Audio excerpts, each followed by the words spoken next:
light was still there. Oh, say, does that star-spangled banner yet wave o'er the land of the free and the home of the brave?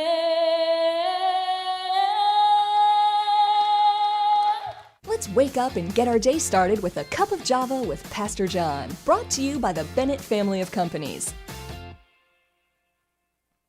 It's Monday, Monday, Monday, Monday. Good morning, good morning, good morning. I hope and pray that all is well with you, and I pray that you had a restful night's sleep. Pray that all is well with your family. I got a question for you. It's found in Matthew chapter 7, verse 21. Now listen to my question. Not everyone who says to me, Lord, Lord, will enter the kingdom of heaven, but the one who does the will of my Father who is in heaven. My question is simply this. Are we just talking about going to heaven, or are we living like we're on our way to heaven? Something to think about. Am I just talking about going to heaven, or am I living in such a way that I know I'm going to heaven? Let that sink in. God bless you, and enjoy your Monday. Java with Pastor John is brought to you by the Bennett family of companies, offering top competitive pay, industry-leading fuel discounts, and many more incentives. Visit drive4bme.com. Amen, Pastor. And I guess you two and I are having a case of the Mondays, Jimmy. Monday, Monday, Monday, YouTube.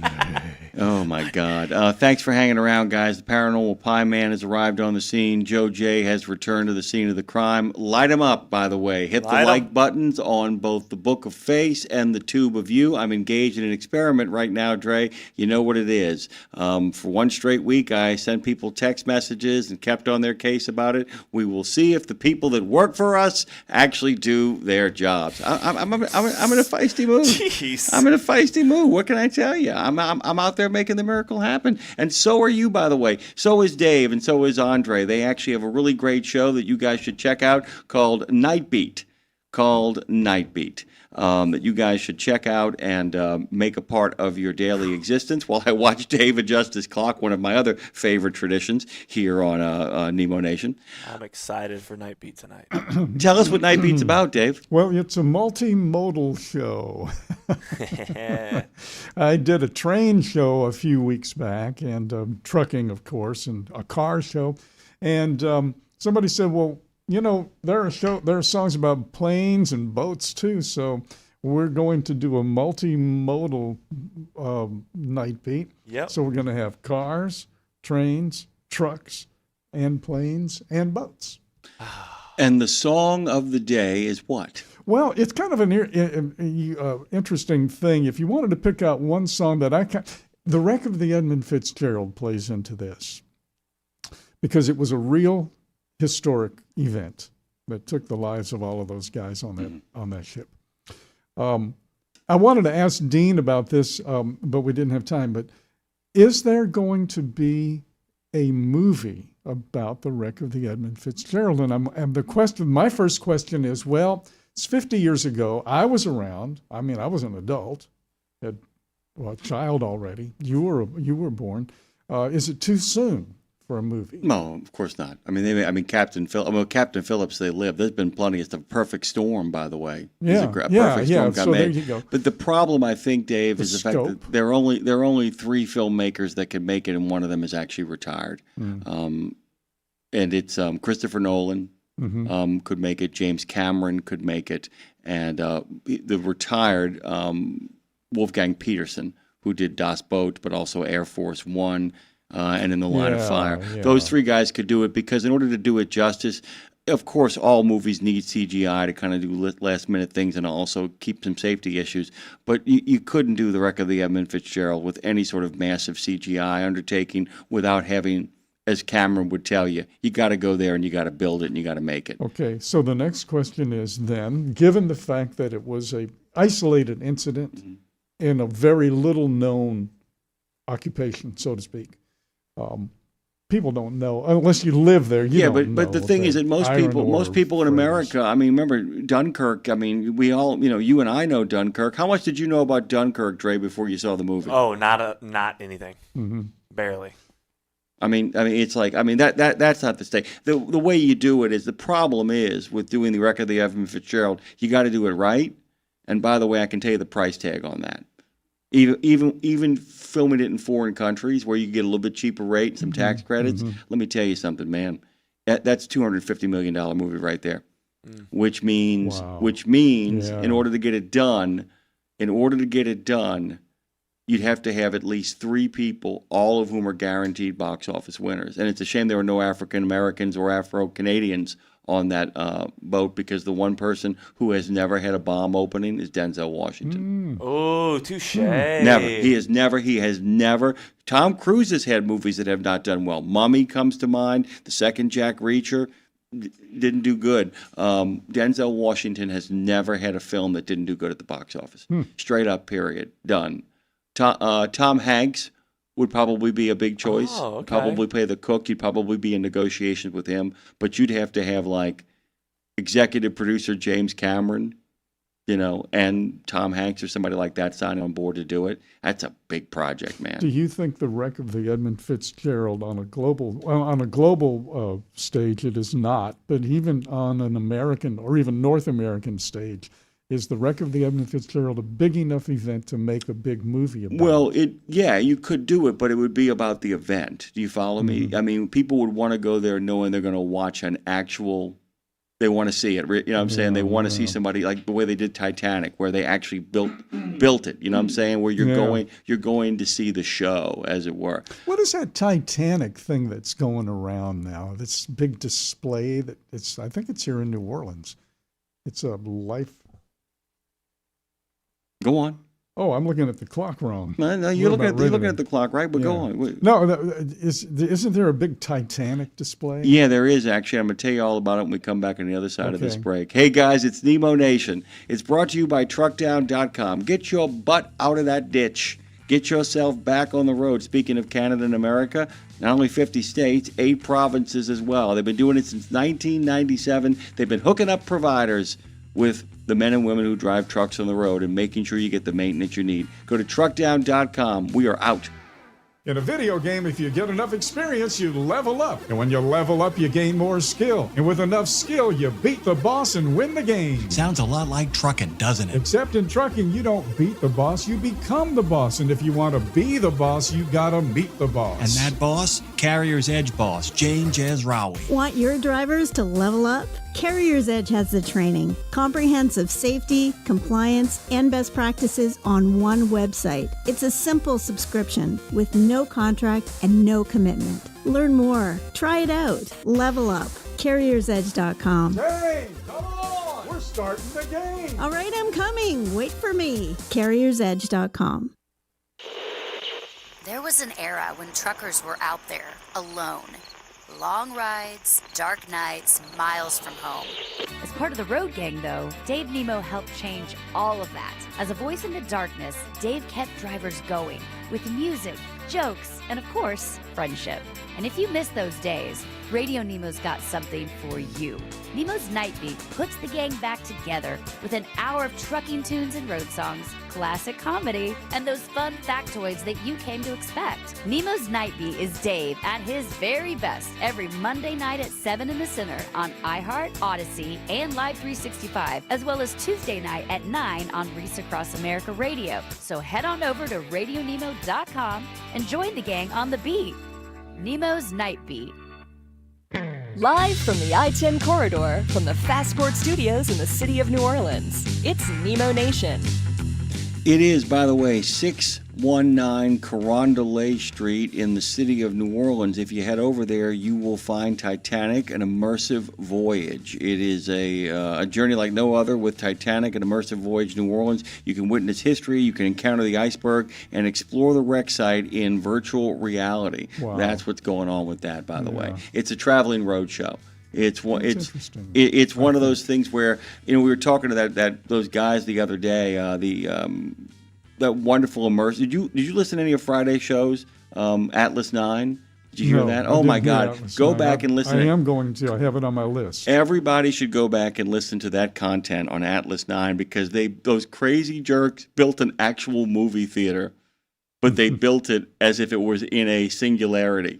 So that like it's a science fiction, interactive, immersive energy sort of place, by the way. So just kind of letting you guys know that. But this is a big thing too. People want to get out in the real world and have real experiences. This is a big thing. It's something that we've been talking about around here for a while, about how we actually get out there and do more stuff and be a part of the action and give people experiences like, I don't know, the ability to simply chat in the show, like our good friend the Paranormal Pieman points out the wreck of the Carl D. Bradley.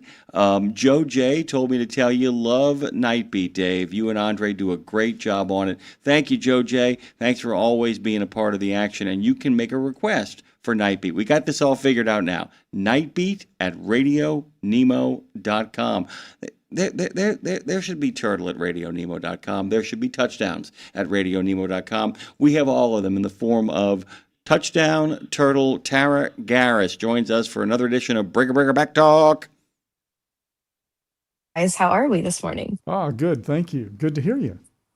Good to hear you guys as well. I'm loving the conversation right now. My dad's family is from Michigan, so Edmund Fitzgerald, of course, Lake Superior, and then the Titanic thing you're talking about. I did the Titanic attraction in Gatlinburg, so all of those immersive experiences, I think they're so fun and interesting to talk about. So you know a little bit about the Edmund Fitzgerald then because of your Michigan connection, right? Yes, yeah.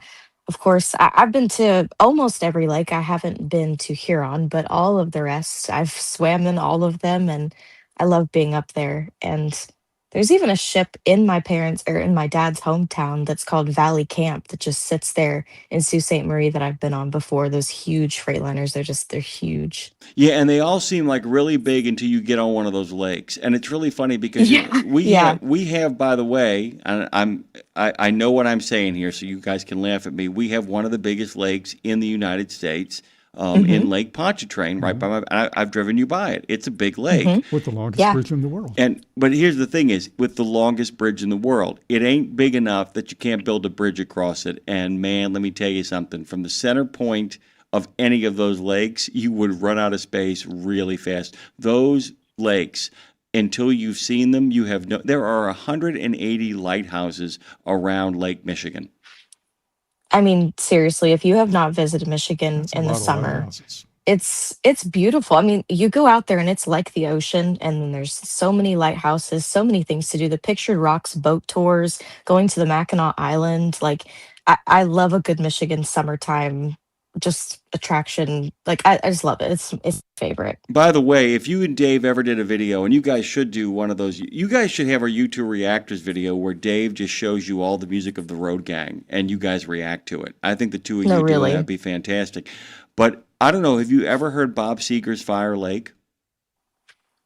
I think I have, but I can't think of it right now. If you get a chance today, it's like I said, unlike reading a book or watching a movie, it really is only about 3.5 minutes of your time. Pull up Bob Seger's Fire Lake, and as a person who has spent many a summer by a Michigan lake, that's what the song is about. It really is about going up and getting by the lake, and as a teen, check it out. As a teen, of course it's a guy writing it from a guy's perspective, but there really is a sense of anybody who's had a great summer will love Fire Lake. Okay, sorry about all of that stuff. Dave Nemo, Jimmy Mack, Andre Thibodeau, Phone Master Dre, and of course Tara Garris, the turtle herself, for Breaker Back Talk. Go on.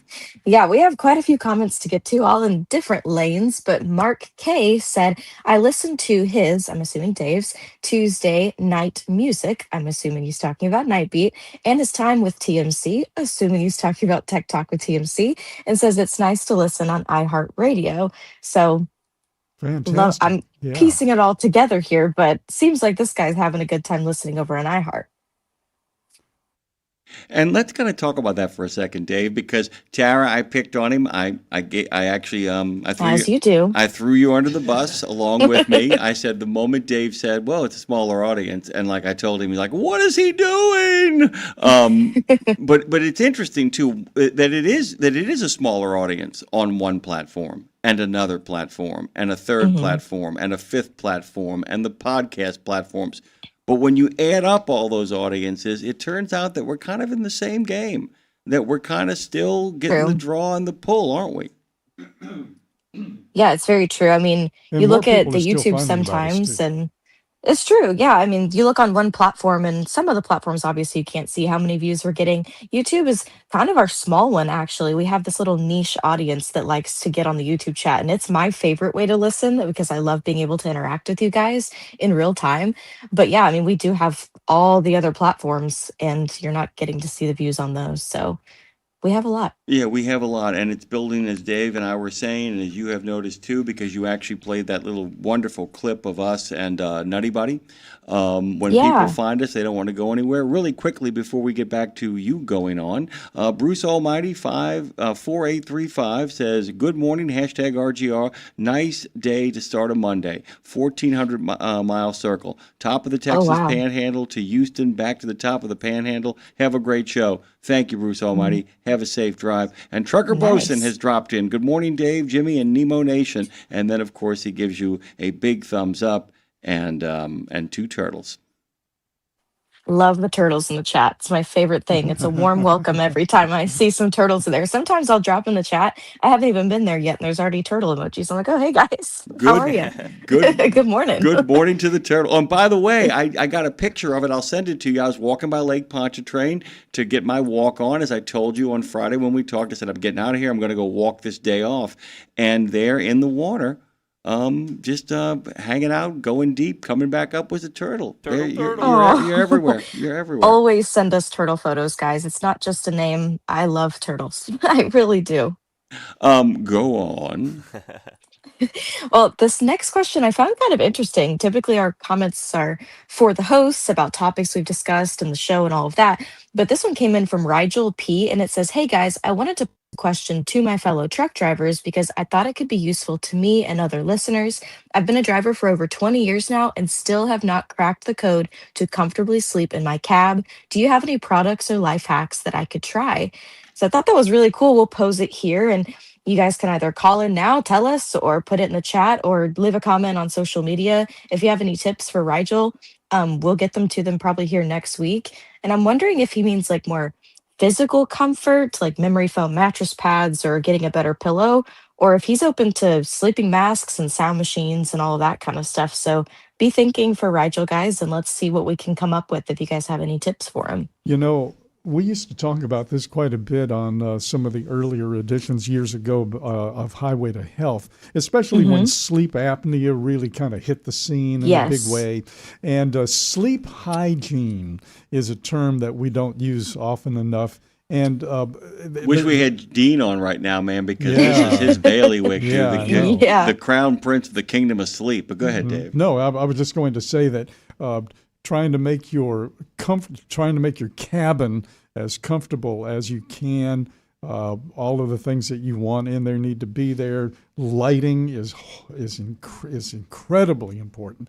You need to sleep in complete darkness. That's when your sleep mask helps too. Sleep mask helps, and all of those sorts of things. So you can do a lot of little things to kind of build up on your sleep hygiene, and you can look up articles online too. There will be a lot of stuff. I bet there's a lot of podcasts that drivers have done. A lot of stuff that really. And by the way, the right kind of white noise helps. The right kind of white noise is really, really crucial as well. I want to give a shout out to Joe J, who dropped a 5 spot on top of us. We love you, Joe J. Thanks for being a part of the action. But yeah, I mean, basically, Tara's putting out an APB to our friends Trucker Bosun, Bruce Almighty, the Paranormal Pie Man, Jody Vale, and everybody else that's joining us over in the chat. Just a quick reminder, we'd love to hear from you about the issue of sleep. I wanted to ask you both this question. One thing I've learned later on in life, that simply laying out the next day that by literally like making sure that everything is kind of organized, what I'm going to wear, putting my key, everything kind of out and where it's supposed to be, finishing up, declaring a declarative end to whatever I'm working on, and packing up my bags, putting them by the door. All of that has lifted a certain level of anxiety I didn't realize I was carrying when I would collapse into bed. Yes, I call that the closing shift, making sure that the dishes are done after dinner, lights are off, like everything is good to go. Because if I wake up and the dishes are dirty, I mean, I'm not going to want to make my coffee. I'm not going to want to have a good morning if my morning isn't already set for that. So I feel you there. No, that's a pre-trip in a sense when you think about it. And the time to do a pre-trip is not walking out the door, going back to get your computer that you left in the office at the last minute. So, yeah. I'll tell you what's really funny. And people who make that change, and it's a big people don't realize what a big change. Our good friend Marshall Platter loves to talk about Jordan Peterson, controversial, but there is some really great advice kind of wrapped up in there. And the one that he kind of starts with, that a lot of people start with, is make your damn bed. Make your damn bed. And it's not because, and look, you can have a bed that's not made and have a very organized life. That's not it. But the idea that it's the first step, like this morning, Dre and I were talking about it. Dave, you were there. The idea, my mom actually had to get rid of some stuff, and she came to me and she said, there are drawers open now. You have clothes. I would like you to put them up, and just organize your stuff. And I couldn't before. It wasn't like I was dallying. Well, it turns out that before I walked out the house this morning, I said, you know what? I'm just going to get it done. And I swear to God, like taking a block-long walk in the morning, it cleared my head. I'm like, the time it took me to kind of arrange it, color-coded, was really easy and simple, and it was done. And it's one more thing I don't have to think about. I think that's what the closing shift is, Tara. It's an attempt to make sure that you have nothing to think about so you can focus on joining the kingdom of sleep. I think that's it. Yeah. For sure. There's plenty of things you can do. I mean, I have a Hatch alarm clock, and it is the best thing. It's a sunrise alarm clock, but it's also a sound machine. So I wake up to the sunrise because it's really dark in here, especially with time changes and all the things. And I have it set to a dishwasher sound. I don't know why that is like a nostalgic thing. My mother used to put the dishwasher on before bed, and so that really soothes me and gets me to sleep. Is it a Kenmore? No, it's a Kenworth. Hey! This is brought to you by Kenworth Dishwasher. Oh my gosh. Mine actually, my sound machine that wakes me up is a city slowly coming to life. Is a very busy city coming to life. But it's not like, it doesn't, the first thing isn't a giant horn blast, but it's slowly but surely you begin to hear more voices, and then it just kind of builds. It takes about 10 minutes to build. That would feel motivating to me. I feel like just kind of like everybody else is up. I better get up too. I'm missing out, Dre's got something. Well, yeah, mine, because I love your idea, but did I ever tell you about what I ended up buying off Amazon? What you got? That's the sunrise lamp that I have. That's nice too. And you can pick the different. I'm now to the point where I don't have sounds on it, but before I would have birds chirping and all that stuff, and then it slowly rises. But now it's just like sunlight. Hit you in the face. Yeah. By the way, I think I've talked about this on the show before, but I've told you about the 2 Japanese alarm clocks. Have you heard about any of what Japan does for alarm clocks? And I just say Japan. Everybody goes, oh, I know where I'm going with this. So one of them, remember those old Charles Chips cans? Yeah. That you couldn't get the lid off of, and you end up getting into a wrestling match with. It literally has this. It has a clock ball inside of it. So when the alarm goes off, the ball starts to bounce inside the can, and you can't get the lid off. So you're like, ah! The second one, this is obscene. They have a wasabi mister. Oh my God. That is a torture chamber. It's a torture chamber. Now you're going to tell me Law and Order has one, and you have to. Mister. I would rather do that than like Law and Order is probably going to have one. You have to defuse a bomb before you start your day. Yeah.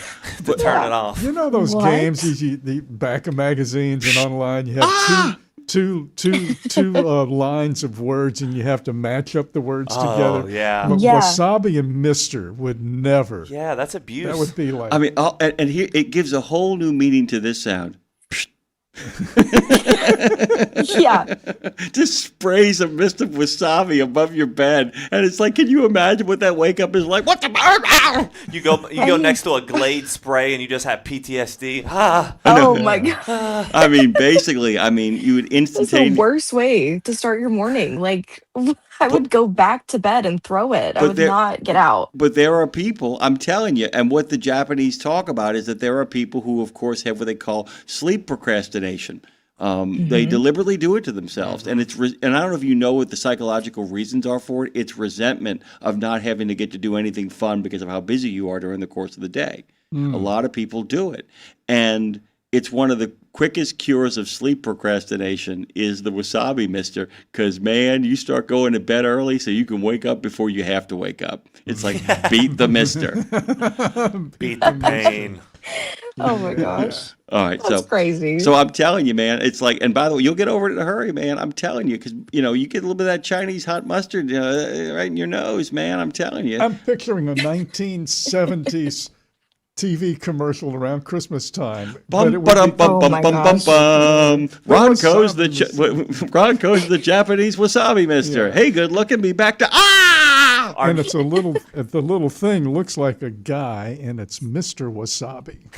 That's pretty good. Mr. Wasabi. Mr. Wasabi. Mister. And his mouth goes. Psh. Yes. Our next TA Petro spot. Go ahead. Yeah. While you're growing a mohawk chia haircut on his head. Chia. Remember that? Chia. God, there was an era. The 70s again, right? Popio. Horrendous. And what was the other brand? There was another brand. Ronco. Yes. Yeah. Ronco. We used to always say like really insulting things to each other when we were growing up as kids and get right to the door and go like, I don't know. You pick boogers or something. Bump, ba-dum, bump, bump, bump, bump, bump, and then slam the doors. We walked out the door. By the way, Tara, if you get a chance, look up on YouTube Ronco commercials. And you will get peak 70s. It is peak 1970s right there rolled up. Matter of fact, we should do a couple of those for Nightbeat, Dave. You should just play some Ronco commercials at some point. Let's do that. You could do a whole Christmas show of Christmas songs, but also play all the absolutely awful commercials from the 70s. In December. I'm glad we're changing the subject before TA Petro makes a alarm clock with hot coffee being sprayed in your face.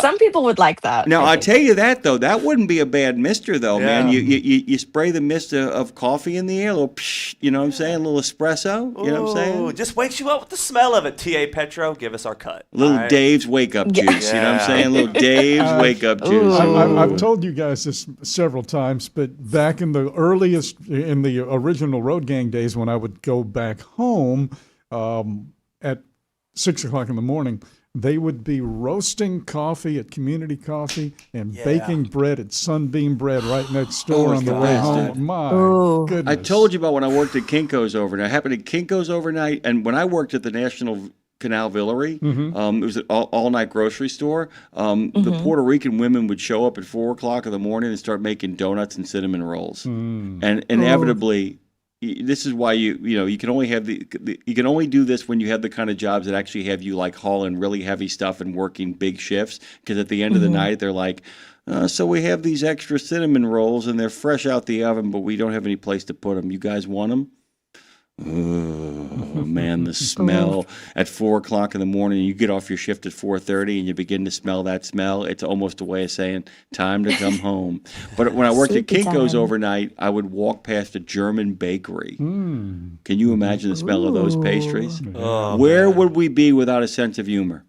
Germany. Okay, sorry about that. Go on. Wow, that was a long trip. That was crazy. Alarm clocks, wasabi. Oh my gosh, everything. Okay. Where are we?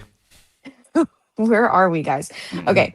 We're going to get back on to a couple comments here. I have Steve F. said a RadioNemo Discord server would be so cool. And I thought that was a great idea. I know Discord call Nick right now, by the way. Call Nick on the phone. He's already calling me right now. We're going to call Nick. We're going to call Nick He's right now. on the line. Yeah. Are you guys in any Discord servers personally? I actually joined Discord, but I am.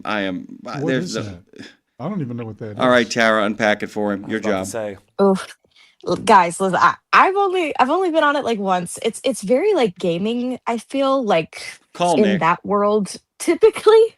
I don't know. It's more of like a chat room and like sit like you have different servers that you can do. So like streamers, they have different Discord chats and things. I don't know. It's kind of like a little fan club, but a chat room, I Exactly. think. I feel like it's like Okay. it's like no, you're on it because I had to get introduced to it because I have a bunch of friends that are gamers, but Uh-huh. we don't all have the same social media, so they made me get Discord because it's basically Reddit and social media for like gamers, and then they just had a Ooh. baby.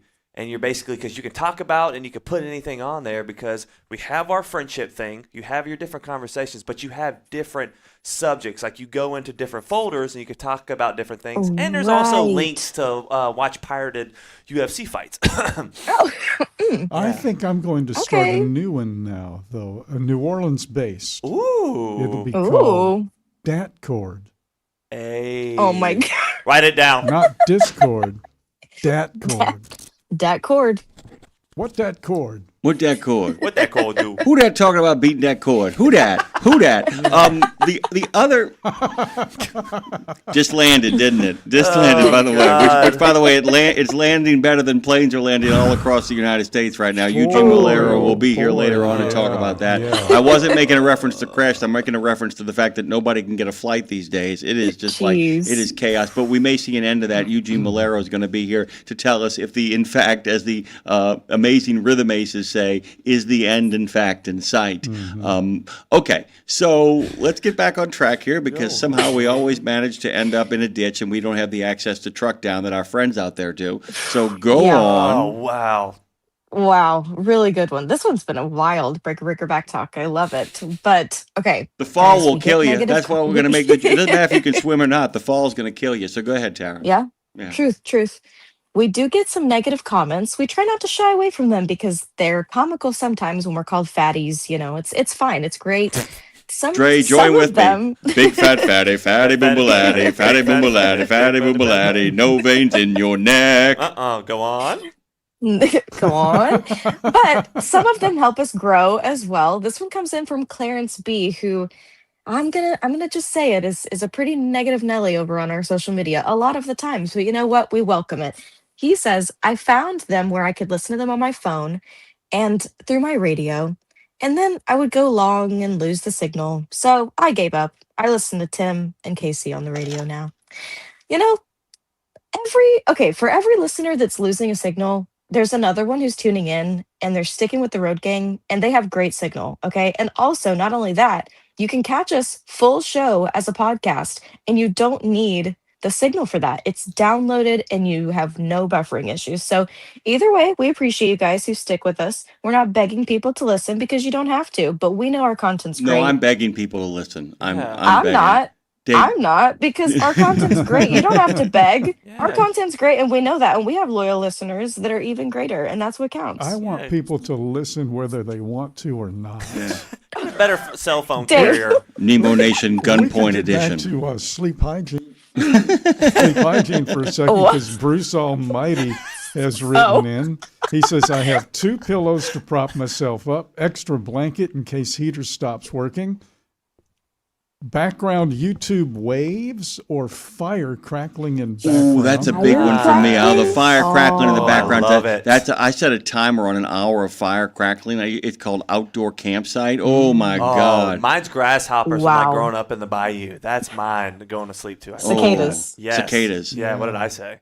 He said grasshopper. Okay, cool. Way to bring up old news, guys. But it's like every time I hear the word cicada, remember the Macarena song? Ah, Macarena. I always want to go, it's cicadas. Macarena was the all-time number one-hit wonder song of all time. That's another night beat. One hit wonders. And I was going to do a True. night beat show on one beat One-beat hit wonders. yeah. Ooh. One hit wonders. Ooh. But there was no way to do that without playing the Macarena, and I'm struggling whether I should. You do know it what or number not. 2 is? You know what number 2 on One Hit Wonders is, huh? I do, and I forgot it. I'd say blame it on the rain. Ooh, yeah. Is that really Oh my number 2? God, it was massive, dude. It was a remember the massive song. hit. And then they found out they couldn't sing. They could have, if they had kept that lie going, the two dudes that were singing, who were actually singing, had gorgeous voices. They just didn't look as good as Millie or Vanilli. Oh, was that Milli Vanilli? It was Milli Vanilli. I remember There them you go. vaguely. Dave, do the Macarena, and then after that, dum dum dum dum dum dum. Tequila. Yeah, do Oof. that one. Do that one. That's a hard hitter. Yeah. That's a hard Go hit. on. Oh, and by the way, there's also Josie's on a vacation far away. And then there's My Sharona comes roaring to mind. And then the Bay City Rollers with Saturday Night. I'm sorry, What go about on. Brandy, You're a Fine Girl. That's actually a good song. Oh, it's a great song. Because there's some other songs that like are one-hit wonders, like "Come On Eileen." Ooh. Not a good song. Not a Dave, good song. But it's you should everywhere. really do a night beat where it's like all of the ones that have a dance specific to that, like the Macarena, Okay. like the See, that's Toss what I'm Slide, looking for. Okay. Cupid Shuffle. See, You know what I mean? yeah, and that's what Nightbeat at RadioNemo.com, the email address is for. So folks can tell me what they want to hear, and I'll do it. But yeah, I love a dance show. Yeah. That would be awesome. We'll get people moving in their cab a little Does bit, I that think. include was the Macarena a dance? The Macarena was a dance. Yeah. too, That's all it was. Okay, Matter of you fact, can't escape Yes. it, right? You can't yeah, escape. I mean, the it just, Macarena. it's, I mean, that's Cupid just, Shuffle. yeah, I mean, that's just the reality That'd of be it. a I mean, groovy night it'd be beat. a groovy night beat. Absolutely correct, Amundo. Hey, Tara, you know what I bought last week? What's that? A gimbal. I bought a gimbal. Oh. I bought a gimbal. I Did you buy it at love a Gimbals? gimbal. I got a gimbal, which means we're going to have a lot more Dave. We're going to have a lot more videos of Dave. Also, we got a whole bunch of videos. He's going to do the Project 61 thing, and he's got a very special thing coming up that we were actually referenced earlier. I hope it provides people the laughs it provided us coming up with it. I was inspired by David Lynch's weather report. Have you heard about that? David Lynch had a YouTube channel. He says, "Today's the day we go out and seize it. We make everything happen, and we turn this around." And he looks out the window and goes, it looks like shit out there. Never mind. And that's the weather. Never mind. Never mind. Sorry, we're allowed one curse word per hour, and we don't use the F or anything even remotely close to that. But we try to do all the other stuff here. It's Nemo Nation, and it's Breaker Back Talk, and it's over. What? It's been a Yes. crazy one. Seriously. Why not? If you enjoy this kind of content, there's something wrong with you. But we're glad that you're joining us this morning. We love What Is Wrong With You. Yeah, we love What Is Wrong With You. We hope you get help, but not until you've actually listened and given us a couple of more bits of money and pieces like that. Tara, get out of here. Go have a great Monday. Have a great show, guys. Thanks, Tara. Breaker Back Always. Talk is every Monday and Friday on Nemo Nation and Road Gang Radio. Hey guys, head over to RadioNemo.com and find out all the places you can listen to us once we're done on the lives. We have so many social media platforms and so many streaming platforms.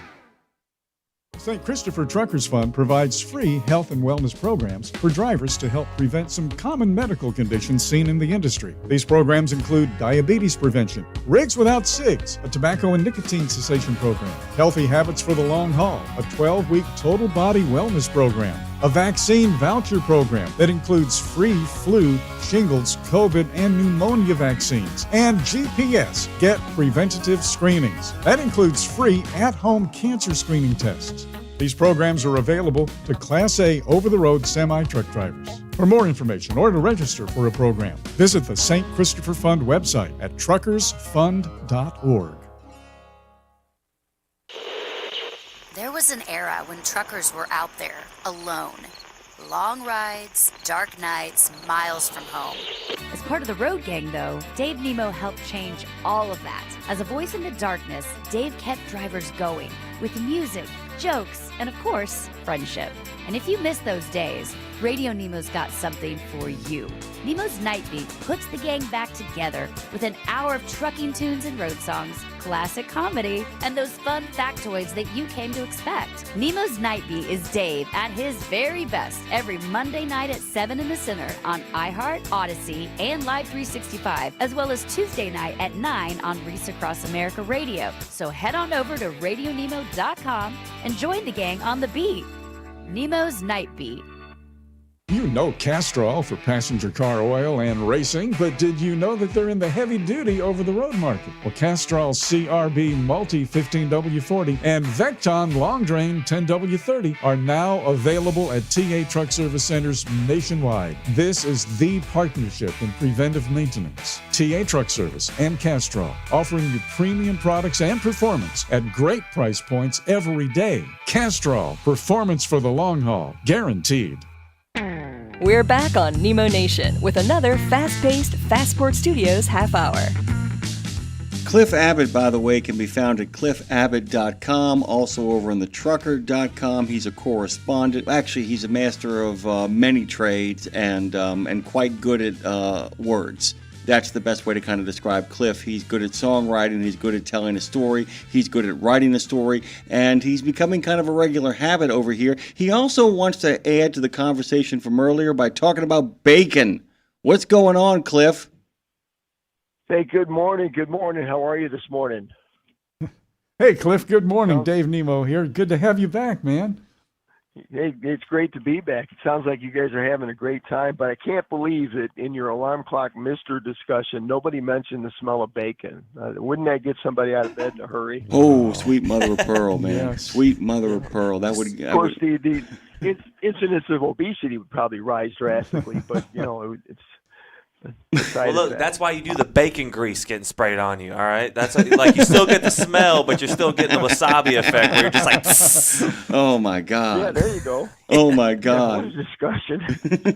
Well, I mean, but here's the thing. It wouldn't even add to obesity, man, because I got to tell you, I mean, if bacon is your principal food group of choice, you can actually eat a lot of that stuff before it starts putting pounds on you, because it's certainly avoiding all the carb bombs that are out there, That's kind of nice. It's true, absolutely. It's got to be better than a big bag of potato chips. As a songwriter, Cliff, is there anything coming to mind about a wasabi mister for Christmas? I don't know. Oh, boy, that would take some creativity, but yeah, I might have to give that a go. That's your challenge now. Let me ask you, absolutely. As a guy who actually has walked a lot of the same roads that Dave has, but also, I mean, I have a memory that extends pretty far back to y'all's neck of the woods as well, too.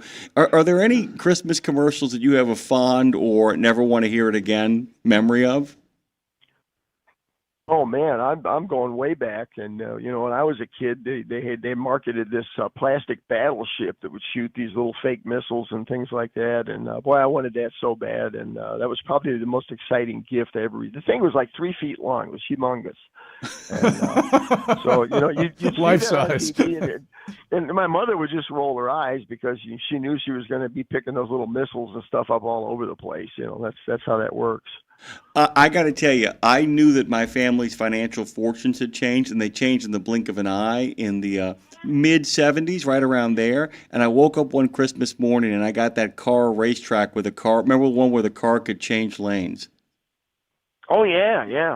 It's pretty fantastic. And, of course, it always changed lanes at the same time that the other car changed lanes, so they always crashed at that crossover point. I remember the totally politically incorrect toy that I had back in the 1950s when I was in grammar school, Cliff, and it was a little plastic car, and it came up. You would crash it, you would roll it across something and crash it into a chair leg or something, and it would all come up. It would explode like a crash. Oh, I love it. And you would have to put, you'd put them all together. It was like 4 panels, that would come off of it. And the front bumper had a little spring-loaded bumper. So you'd run it up against the wall and it would crash. How politically incorrect would that be today? Yeah, it really is. Yeah. Look at some America's road team drivers behind that one, right? Well, what you could do is you could make it out of Nerf, or you could make it out of Lego, and you get away with it. Yeah. You just make it really colorful and make it look not real. That's how they do it with water pistols now. They make the water pistols look really, really cool. They just make them look like they're like from the most strange science fiction movie you ever saw in your life. They're figuring out ways for kids to engage in mayhem and mischief, and they're just making it look nice. That's the trick, is just package it nice. It doesn't matter what you do. Absolutely. These days, it's what you say. You can't hurt people's feelings, but you can punch them in the nose. Okay, speaking about getting punched in the nose, right now the economy is getting punched in the nose. What are you looking at? What are you writing about? Where's your eye going to last week, this week? What stories are percolating in Cliff Abbott's head? Actually, my most recent story was about the job market and drivers who might be considering looking for new employment next year, another driving job.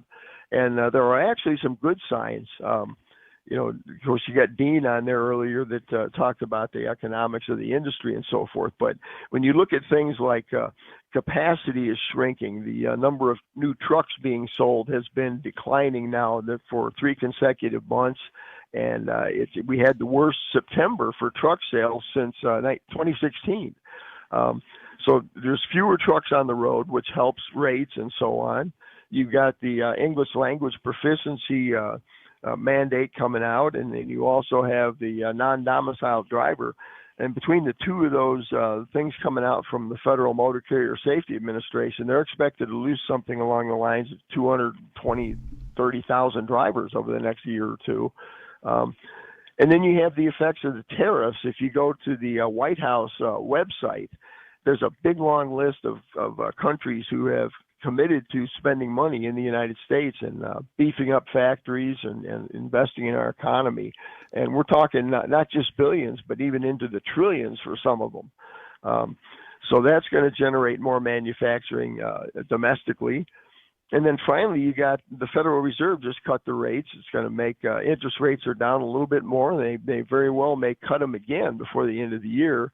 And so that the higher availability of credit and cheaper credit rates make it more affordable. So you're going to see some trucking companies, I think, that are going to start expanding a little bit. They're going to be looking for drivers.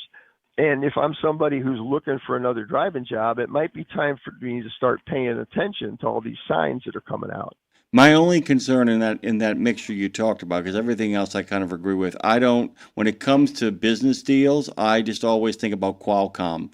And I will believe, I'm at the point now where I'm at the trust but verify stage when it comes to this administration of manufacturing plans. It's the one place where I kind of go, yeah, I need to see the ground broken on that before I kind of, everything else though, I'm with you right there.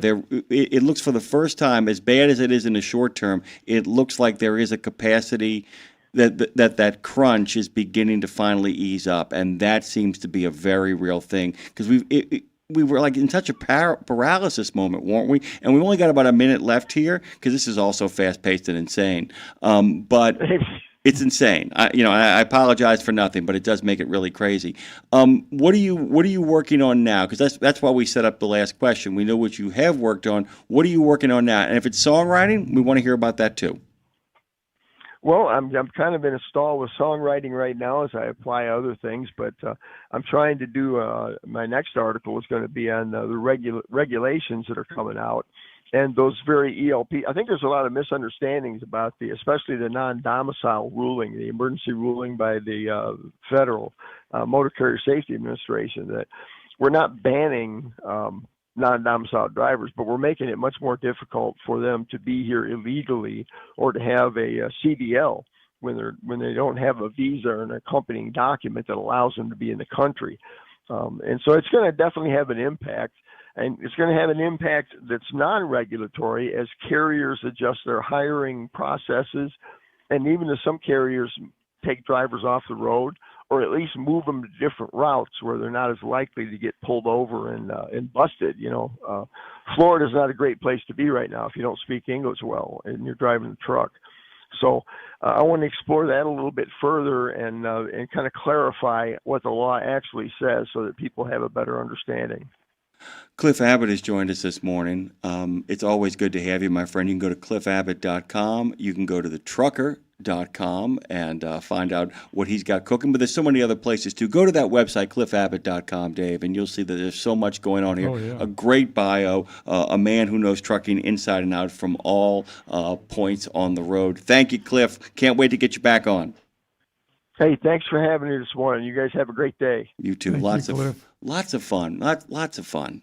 And of course, the sound of news. The sound of news means the news must be breaking. We tend to break a little bit of wind over here, but this lady is no wind and all facts and all information. Of course, who are we talking about, Dave? We are talking about none other than Jamie Jones, the managing editor at Landline, OIDA. Good morning, and Jamie, we're on kind of a hookup here. We're kind of curious. Is there any Christmas commercial from your childhood that has stuck with you to the point of becoming an earworm? I'm still a sucker for the Clydesdales commercials. Here comes the king. Here comes the big number one. Budweiser Yeah, beer. and where they have the Clydesdales playing snow, football in the snow, and I don't know. They're just funny and clever to me. I like them. Well, good morning to you. How are you doing? How is the football world treating you? Well, we were on a bye week, so it was boring, but glad we get one. But you get to watch everybody else you don't like lose, which I'm sure has filled your heart. I'm sure the Bills' experience in Miami must have filled your heart with some level of joy, right? I've learned to quit trashing on other teams because it never goes well for me later on. Let me start off with a question here, and then Dave's got one for you too. So we got ICE raids and the FMCSA issuing threats to the states. How do you keep up with all this stuff, Jamie? How do you prioritize at this point with the fire hose that's coming your way? Especially when you have so many bills coming at you on top of everything else. Seems like lots of lawmakers are ready to jump on board with this. And, you really start having to look at it from an analytical point of view. What actually has legs that could potentially make a change? And what is, for all intents and purposes, a conversation piece? And, you have to kind of weigh those things before you commit a lot of man hours into different projects. I'm going to ask Dave a question here by way of setting up one for you. So, Dave, when you worked over at the when you were actually serving over in Korea, you had to read that the ticker. You had to often pull your news from the ticker. How would you determine this is readable and that's not readable? I mean, where it's like this is nonsense, this is noise, and this is the signal. Well, usually the sourcing was.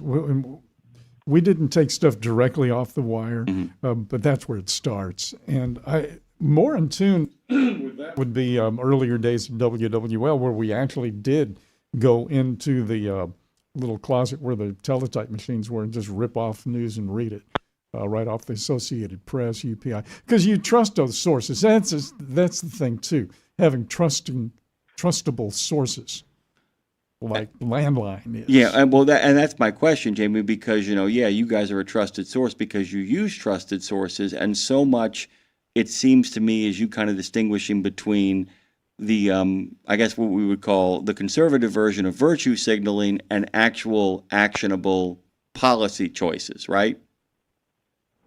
Yeah, and our true north is always how could this affect the actual driver in the seat of the truck? So everything goes back to that molecular level, and if it doesn't, we're probably not going to waste a whole lot of time on it other than, hey, just making you aware. But when it's a fundamental shift to what's going to happen to them in the seat of their trucks, that's absolutely priority news. Yeah, and it always has been. The thing about the whole thing about the driver this, the driver that, it's all about the driver. The driver is our best customer. You hear all of these slogans, and it's a real slogan-oriented industry, always has been. I don't know if it means that much anymore. I mean, when you peel back all of the layers, you kind of are in the same place you always were when you really think about it, I think. That sounds a little negative, I know, but... Dave's been on this kick recently, Jamie, where he says basically he's like, nothing's changed, it's all the same, and it feels like a giant loop. So I'm going to ask you to either contradict Dave or go with him here. Do you agree with Dave? Is it the same story over and over again, or is there new stuff in the space now? I think there's some new stuff that's been added. Okay. And there it is. It is kind of... Well, and it really is all the old stuff. I mean, Terry Button, one of the OIDA board of directors, came in and was looking through magazines from the 80s looking for bugs on trucks. And now we have trackers on trucks, that CPSA's pushing. So it's kind of like, here we go. Same thing, only different, right? Yeah, it's the same, just different, more high tech. So, look. Well, my counter to both of you guys, is the fact that while it may seem circular, if somebody on either side stops, things would change really quickly. If, in fact, we lived in something other than a democracy, if we lived in an authoritarian regime where people could just say, this is what it is, and therein no more, and there are no lawsuits to pursue, and there is no way to stop what we're going to do, and we got more men and more guns, therein an end, it would be a very different story. And so the story is always who's got the upper hand, it seems to me, and are there new strategies for how to gain advantage, and can the other side adjust to the situation as it goes? And I've always said that sometimes stasis is a good thing because I hate when people say a slippery slope. Makes me crazy. That's a slippery slope. I'm like, you want the earth to be flat? Because if it's flat, it means somebody has won and they're in an end. And there are people who want that. But am I making sense to you guys? It's like, yes, it seems like a long circular struggle, but the alternative is far, far worse unless you get everything you want. That make sense? Yeah, it'd have to be a utopia. Yeah. Mm-hmm. And which, by the way, somebody's utopia, somebody else's dystopia. We got really deep here all of a sudden. Yeah, because we're talking on two different planes of reality and existence. I mean, we are humans. We live the human condition. We've been doing this for as long as humans have been alive. If you take a look at ancient history, they were talking about the same things we're talking about now. So you take a truck driver, and you have all of these rules and regulations and these boxes that you put people in, and at the same time you say, yes, but there are no stereotypical truck drivers. Everybody's different. Everybody's an individual. But at the same time, you have to lump them into these categories and put them in places like there was no individuality. So there's two levels of existence that don't coincide a lot.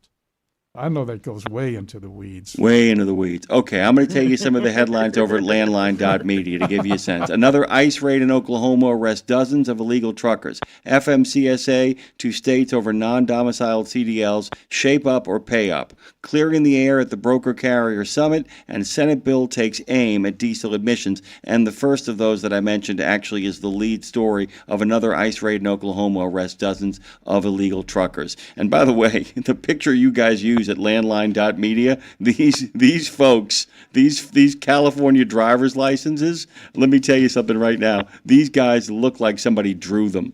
At least one of these guys has drawn on eyebrows. This is crazy stuff. That is straight off of the ICE press release, too. Those are the documents that were provided. I mean, it's scary to the point of it, literally these two guys, if I had told you they were with the Mexican cartel and it's got nothing to do with their race, guys whatsoever, just it's the way they look. They are literally the definition of tough hombres, people you don't want to run into in an alley at 3:00 in the morning. Is kind of, and by the way, that's the story they're putting out, right? You guys have to take some of that with a grain of salt. Not that it's not true, but man, ICE wants you to see these guys. They want you to see these guys are the guys they want you to see, right? So that's kind of the game too. It's kind of filtering through what is the message and what is the noise, what is the virtue signaling, as it were, right? Mm-hmm. And the raids, I have covered plenty of ICE raids over the course of my career. For the same exact issue, quite honestly, just not in trucking. It was illegal workers being employed and covering those raids. And I know how many legal U.S. citizens, we lived right on the edge of the Cherokee Nation, and there were several full-blood Cherokees that were snapped up in those. So it is. You have to watch them carefully. You have to see what's going on, make sure it's legitimate, make sure it's everything that it's being sold to you as, and then you decide to cover the news. All right, this is the end of this interview because we are out of time. That's how this sumbitch works around here. By the way, but I do want to say thank you. I am going to be calling you today later on in the afternoon. So if you're watching a Budweiser commercial, let me know. Okay, that's all I'm going to say. Okie doke, I will do that. I just love the horses. Hey, by the way, we are literally 6 blocks away from the New Orleans racetrack. I'm right there with you. Jamie Jones is the managing editor at Landline.media. Head over there and get all the info you need. Thank you, Jamie J. No, you're welcome as always, guys. Bye, Jamie.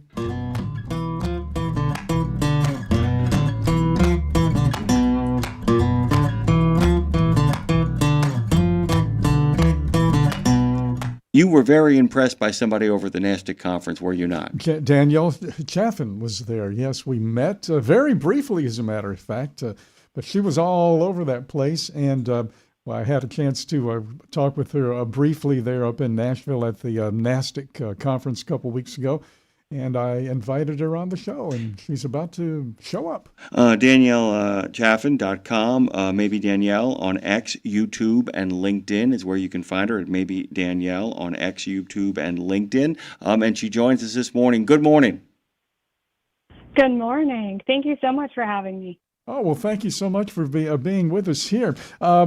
We can jump into a couple of other things. We have a short time right here, but I'm almost sure we're going to ask you back again for maybe a longer discussion, get into more details about some things. But you're a third-generation trucking professional. You are a senior solutions engineer at Revanova. And yep. Tell us a bit about what you do there, and then I'd really like to maybe get a takeaway from you on the event up in Nashville at NASTIC. Yeah, absolutely. Senior Solutions Engineer at Revanova. I work with our sales team. I've been doing that position for the past 2 years. The first of my 4 years at Revanova, I was on the customer support, customer success side, building out all of our training, documentation, and videos, customer community, if you will. But now I'm on the sales team, and I get to demo our product. It's a TMS for trucking companies, freight brokerages, shippers, or any of the combination of the three. One of the things that we saw and heard a lot about, and you did too up at the NASTIC conference, was fraud. And did I mention fraud? It seems to be it's become the buzzword now in a sense. I say that offhandedly, of course. But what was your what was an overriding thing for you up at NASTIC this year? Yeah, I think freight fraud is definitely a buzzword, and that's actually what caught my attention into all of it and started digging into it because I don't like buzzwords.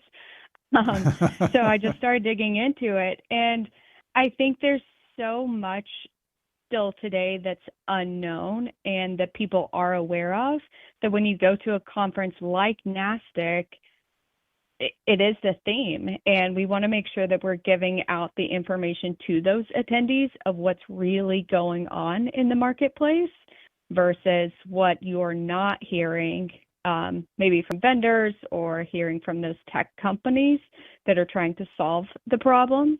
So just getting the information out there and what's happening, especially to those small trucking companies. There's a lot going on right now. I have at least, at minimum, I would say, 2 reports a week of someone trying to impersonate or use the DOT number of a small carrier because their history is good, their safer record looks phenomenal, and the fraudsters want to use their numbers, their information to book freight. And those companies too, they kind of run under the radar too. In other words, when you see these names, the size of truck, it doesn't ring any bells anywhere. It kind of floats through in the middle of it all, I think, right? Absolutely. Absolutely. So if I'm understanding both of you correctly, if I'm hearing what y'all are saying, you're talking about small trucking companies with impeccable records who have great reputations among their providers, who still haven't made enough friends to be household names, but have impeccable records. So what they're doing, they're targeting people who are doing everything right, who are on their way up, and taking advantage of their gold star sort of presence. Am I hearing that correctly? That's exactly right. Mhm. That's exactly right. And we have a lot of small trucking companies that have an established customer base. Maybe they only run for one customer, and that's all that they do. They have a dedicated run, same customer. It's been the same customer for 12 years. And then the fraudsters will go in and start trying to haul freight using their company name, their company information, and of course that DOT number, and then insurance. Because the discussion, I think, and I'll be talking to one of our guests later on about this as well, too. The discussion, I think the best way to indemnify yourself against fraud, I would love your take on this, is to figure out how close you, everybody is susceptible to fraud, but it's to figure out if you are uniquely one of those people that gets targeted. Is to take a good look at your company and say, do I check off a couple of boxes? And then when you check off those boxes, is to make sure those boxes have firewalls between you and the fraudsters. Is that fair? Absolutely. Absolutely. One of the greatest risks, there are emails that go out that look like they're from the FMCSA, and it will be asking you to update something or click here to sign in. And as soon as the carrier or the wife, the husband, someone clicks on that link and logs into the FMCSA, their portal, the fraudsters, which are truly criminals, but those criminals will now have their credentials and they can log in and change anything they want. How do we begin the bit by bit, piece by piece action to stop this? I mean, it's like, it feels like there are so many ways this can be done. A friend of mine got hacked the other week, and the complexity of the fraud they enacted upon him because of an email I got, quote unquote, from him with me as the BCC, it was brilliant.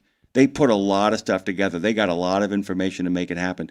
What can we do as an industry to really kind of turn the tide on this? I think there are some short-term actions that we can take, which are really Band-Aid solutions. And then I think at the FMCSA level, putting in more security to who's logging in to the FMCSA account, which will, I don't know, probably take years at the speed the government works. But that short-term action is, if you're a carrier and you get an email that looks like it's from the FMCSA, make sure it's actually from the FMCSA. From what I know, they really hardly ever send out emails asking you to update anything. And then B, on the receiving end, if you're a freight broker, if you're a shipper, anyone else getting emails from carriers, double, triple check that email address, make sure it's the right one. And if you have any doubts, call the carrier at their actual phone number, not the one in the email. Mm-hmm. Yes, that is great advice. And that's a great place to kind of break off right here. But we're already going to ask you to come back, and we want to know more about Highway Veritas. That's the freight fraud investigation and intelligence firm that you founded. So there's a lot more to talk about, Danielle, that's for sure. Absolutely. There is a lot. Thank you. You can find her at DanielleChafin.com and maybe Danielle on X, YouTube, and LinkedIn. And with that, this half hour of Nemo Nation has come to a close. But we got plenty more coming for you. Ben Wilkins, Joyce Brenny, Keith Wan, Eugene Malero. Don't forget that the Purple Wave Perspective is part of this show as well. Al Hanley, TroopsIntoTransportation.com, Mike Roth, of course, and Mike Gaffin, the Boston trucker, are all part of a great lineup today here on Nemo Nation. From the wee small hours of the morning to the crack of dawn, Radio Nemo has been there with you. Whether you've got the overnight or you're the first wheels on the road, Radio Nemo's been where you need us to be. Providing the laughs, giving the facts, playing the tunes, and keeping it rolling. We've been your light in the darkness, your first cup of coffee, and a voice of sanity. Semi-sanity, actually. We're all a little crazy here. Crazy for the men and women who keep this country going and moving and doing. Crazy for trucking, crazy for truckers of all shapes and sizes. Is that a fat joke? Not if we can help it. Because it isn't just about the rules and regs. It isn't just about the day-to-day.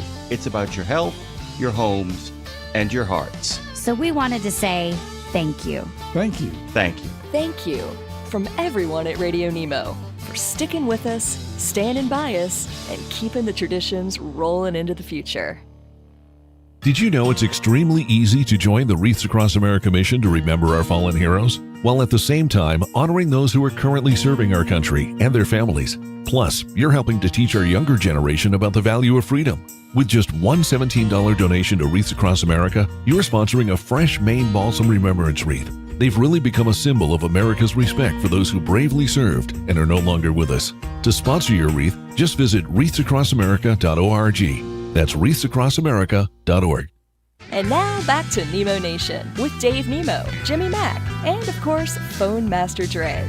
Ooh, we are back because this is a fast-paced day on this beautiful Monday, live from the House of Degas, also known as Fast Sports Studios.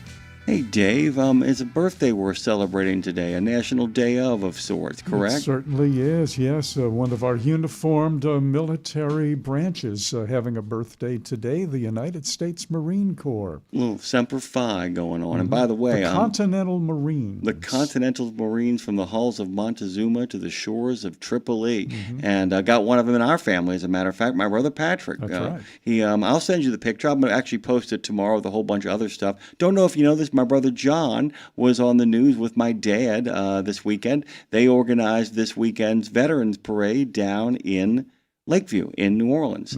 They put the whole thing together. My dad got to ride in the back of a convertible with a couple of other veterans. The Grand Marshal was a 100-year-old World War II veteran. Wow. Yeah, he's still feisty. They had the Victory Bells from the World War II Museum down there, serenading everybody. Good stuff happening. We got a great Veterans Day show for people tomorrow as well. But we just got finished talking with Danielle about fraud, and this opens the door for our next guest. Would you care to do the honors? Ben Wilkins is joining us, of course, and Ben is the cybersecurity principal engineer at NMFTA, the National Motor Freight Traffic Association. Ben, good morning. Good morning, gentlemen. How are you today? Doing great, and I just want to say happy No Shave November to you because you have a magnificent beard. There's no way to put it. Yeah, it's November is one of the 12 no-shave months for some of us. Yeah. Well said. Welcome to Movember with Ben Wilkins. Ben, I got a question for you. I've been mulling over something in my mind because it's about English language proficiency here as well, too. There's a lot of stuff I kind of want to unpack. But the big 30,000-foot question is, from your perspective, who are the people in the industry that are most susceptible to fraud? And I'll get to the ELP part of what I'm thinking of right now, but I wanted to kind of get your thoughts on who you think are the people who are most susceptible to getting cyber issues out of the wazoo and becoming victims of fraud. I think absolutely the smaller to mid-sized carriers, those that are kind of on their on the lower end of the cybersecurity maturity spectrum by nature of the amount of resources and budget that they have internally to devote to cybersecurity, because we see a direct correlation between the level of cybersecurity defenses and awareness and the susceptibility to modern fraud cycles that are using cyber-enabled techniques to get into organizations.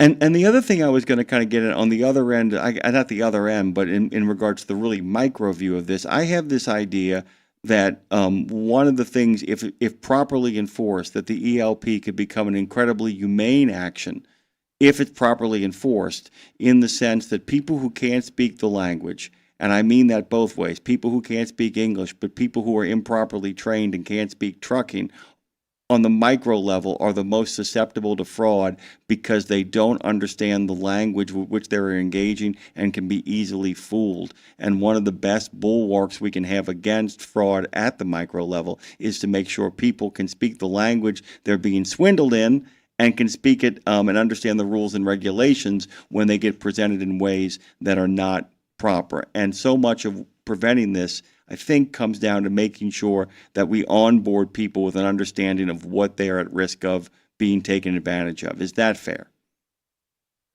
Yeah, and I think I would add one other, language, if you will, to that, and that's the language of fraud, the language of cybercrime. And so really understanding the techniques that these threat actors and criminals are using, and teaching people from day one what are the ways in that are being leveraged by these criminal groups, so that it's not a additional training module or training process, but it's part and parcel of onboarding into the freight industry, whether you're a dispatcher, a driver, or working in a brokerage.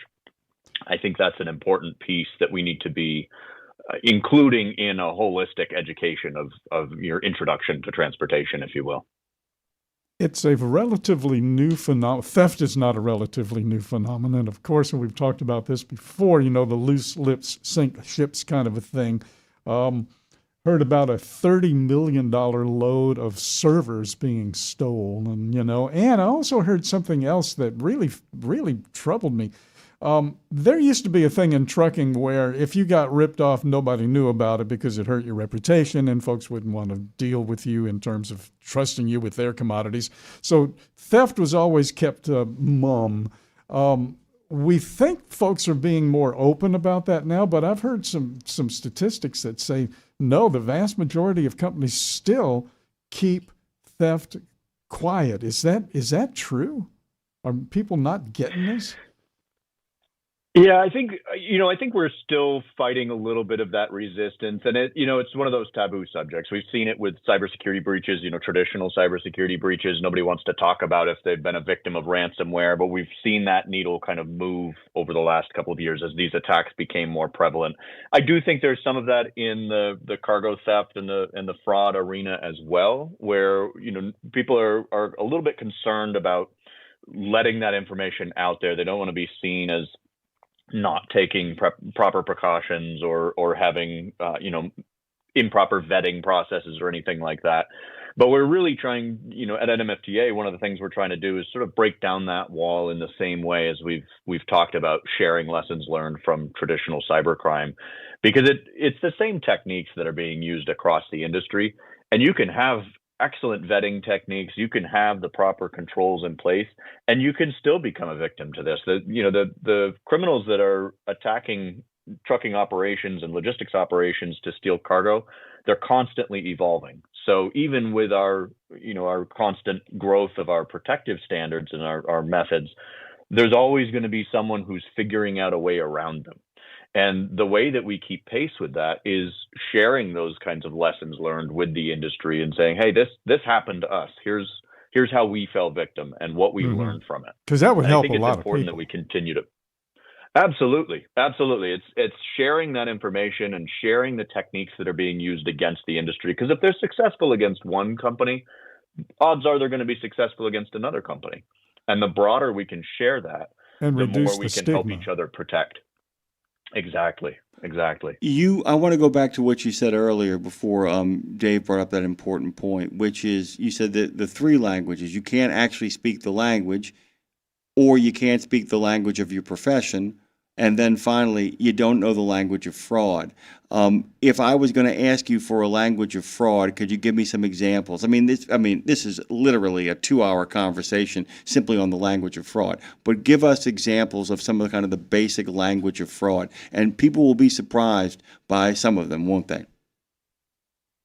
Well, I think a big thing, and I've talked about this before, is the looking too good to be true, right? When nobody's squeaky clean, nobody's perfect.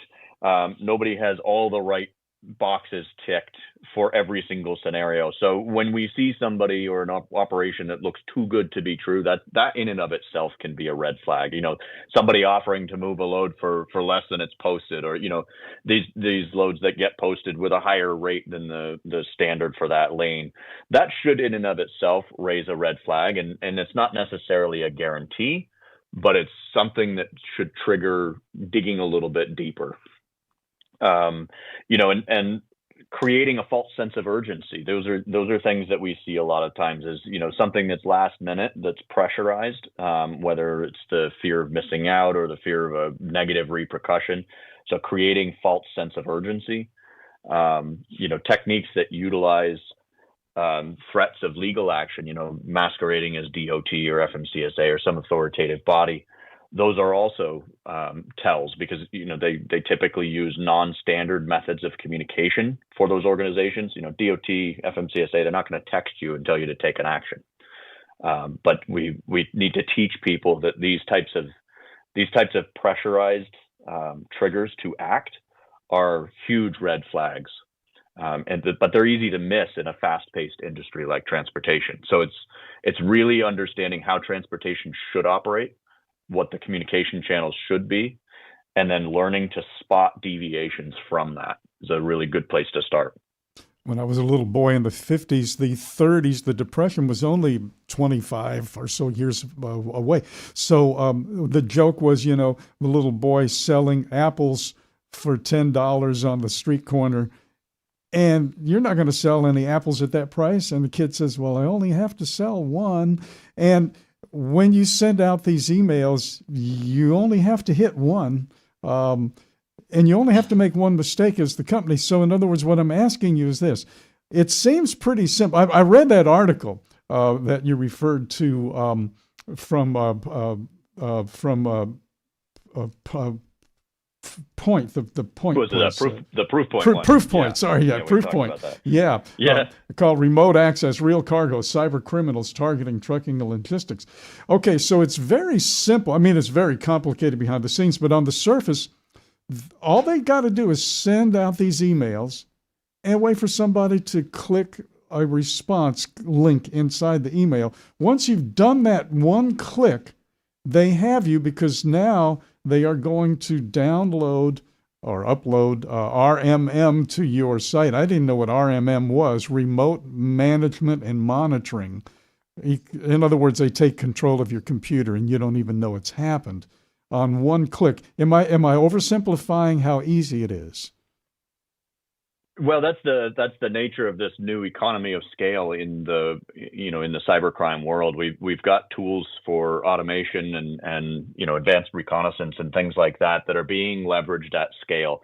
And, I'm from up north where people go ice fishing in the winter, right? And you can set either one line in the water, or you can drill a bunch of holes and set a whole bunch of lines in the water, and that's obviously going to increase your chances of success. It's the same thing in this, in cybercrime. You throw a bunch of hooks out there and you see what sticks. And what sticks is going to be the lure that was dropped into a organization that has lower cybersecurity maturity, lesser cyber awareness among their staff. And it's just that one that you need in order to follow through with one of these scams, or with, to facilitate cargo crime or ransomware, or whatever the end goal of that threat actor is. Ben, we've got a little bit of time left here, and I wanted to make sure we've kind of strayed from our mission, and it's been as much my fault as anybody else's. I was always kind of curious when we would get our friends on the show if they could tell us what news sources they trust. Where do you go to get your information? Where are you looking? I mean, I know, like Dave and I, you're the kind of guy that really kind of, things catch your eye, but there are places that you go to kind of let people know what's going on and how to get there. So where would you point our listeners to, good places to kind of begin reading and to begin thinking about what the next generation of cybercrime, but also cybersecurity, looks like? I would always I start that with more is better. There's specific to the transportation industry. There's a lot of publications. We see the freight waves and the trucking dive and those types of things. And there's a ton of publications out there in the transportation sector. But I also encourage folks to kind of monitor the larger cybersecurity landscape. Like this Proof Point article is a great example of that. That was picked up by a number of non-transportation security publications. You have Dark Reading and Bleeping Computer, and these are other things that specifically deal with cybercrime. As far as specifics on vulnerabilities, the CISA information, the Cybersecurity and Infrastructure Security Administration publishes vulnerabilities and known exploited vulnerabilities. So those are things that more security, the technical security folks should be monitoring to be aware of what's actually being exploited in the wild. But I always encourage folks not to just focus on transportation industry news, because there's a lot of trends in the security world that will bleed over into transportation, but may not be specifically reported on initially in the transportation industry. Ben Wilkins joins us this morning. It's one of the things that Dave and I look forward to it's about every 3 weeks or so, right? You drop in. That's about the kind of the schedule. Once a month, essentially, we get to spend some time with you, correct? Yeah, I think it is, and we're just about every month here. Yeah, and by the way, just to let you guys know, if you type in Ben Wilkins' name in Road Gang Radio, there's a good chance that he will come up in every segment he's ever done, whether you type it in on Spotify or Pandora or any place else that you do your streaming as well. In case you missed any of this, you can check that out. I want you guys to go to nmfta.org and find out all about the great organization that he works for. Ben, thank you, brother. It's good to have you during Movember. It's good to have you anytime, but Movember in particular. We like beards. Dave and I are both beard fans. If you haven't noticed that too, by the way, we both got them as well. Love it. Thanks for having me on again. Always a pleasure. As always, Ben.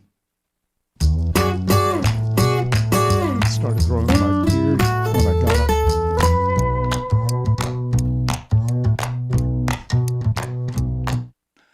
By the way, we're bringing in our next guest, and of course is a friend of the industry, a friend of this show, a friend to truckers who are in need everywhere.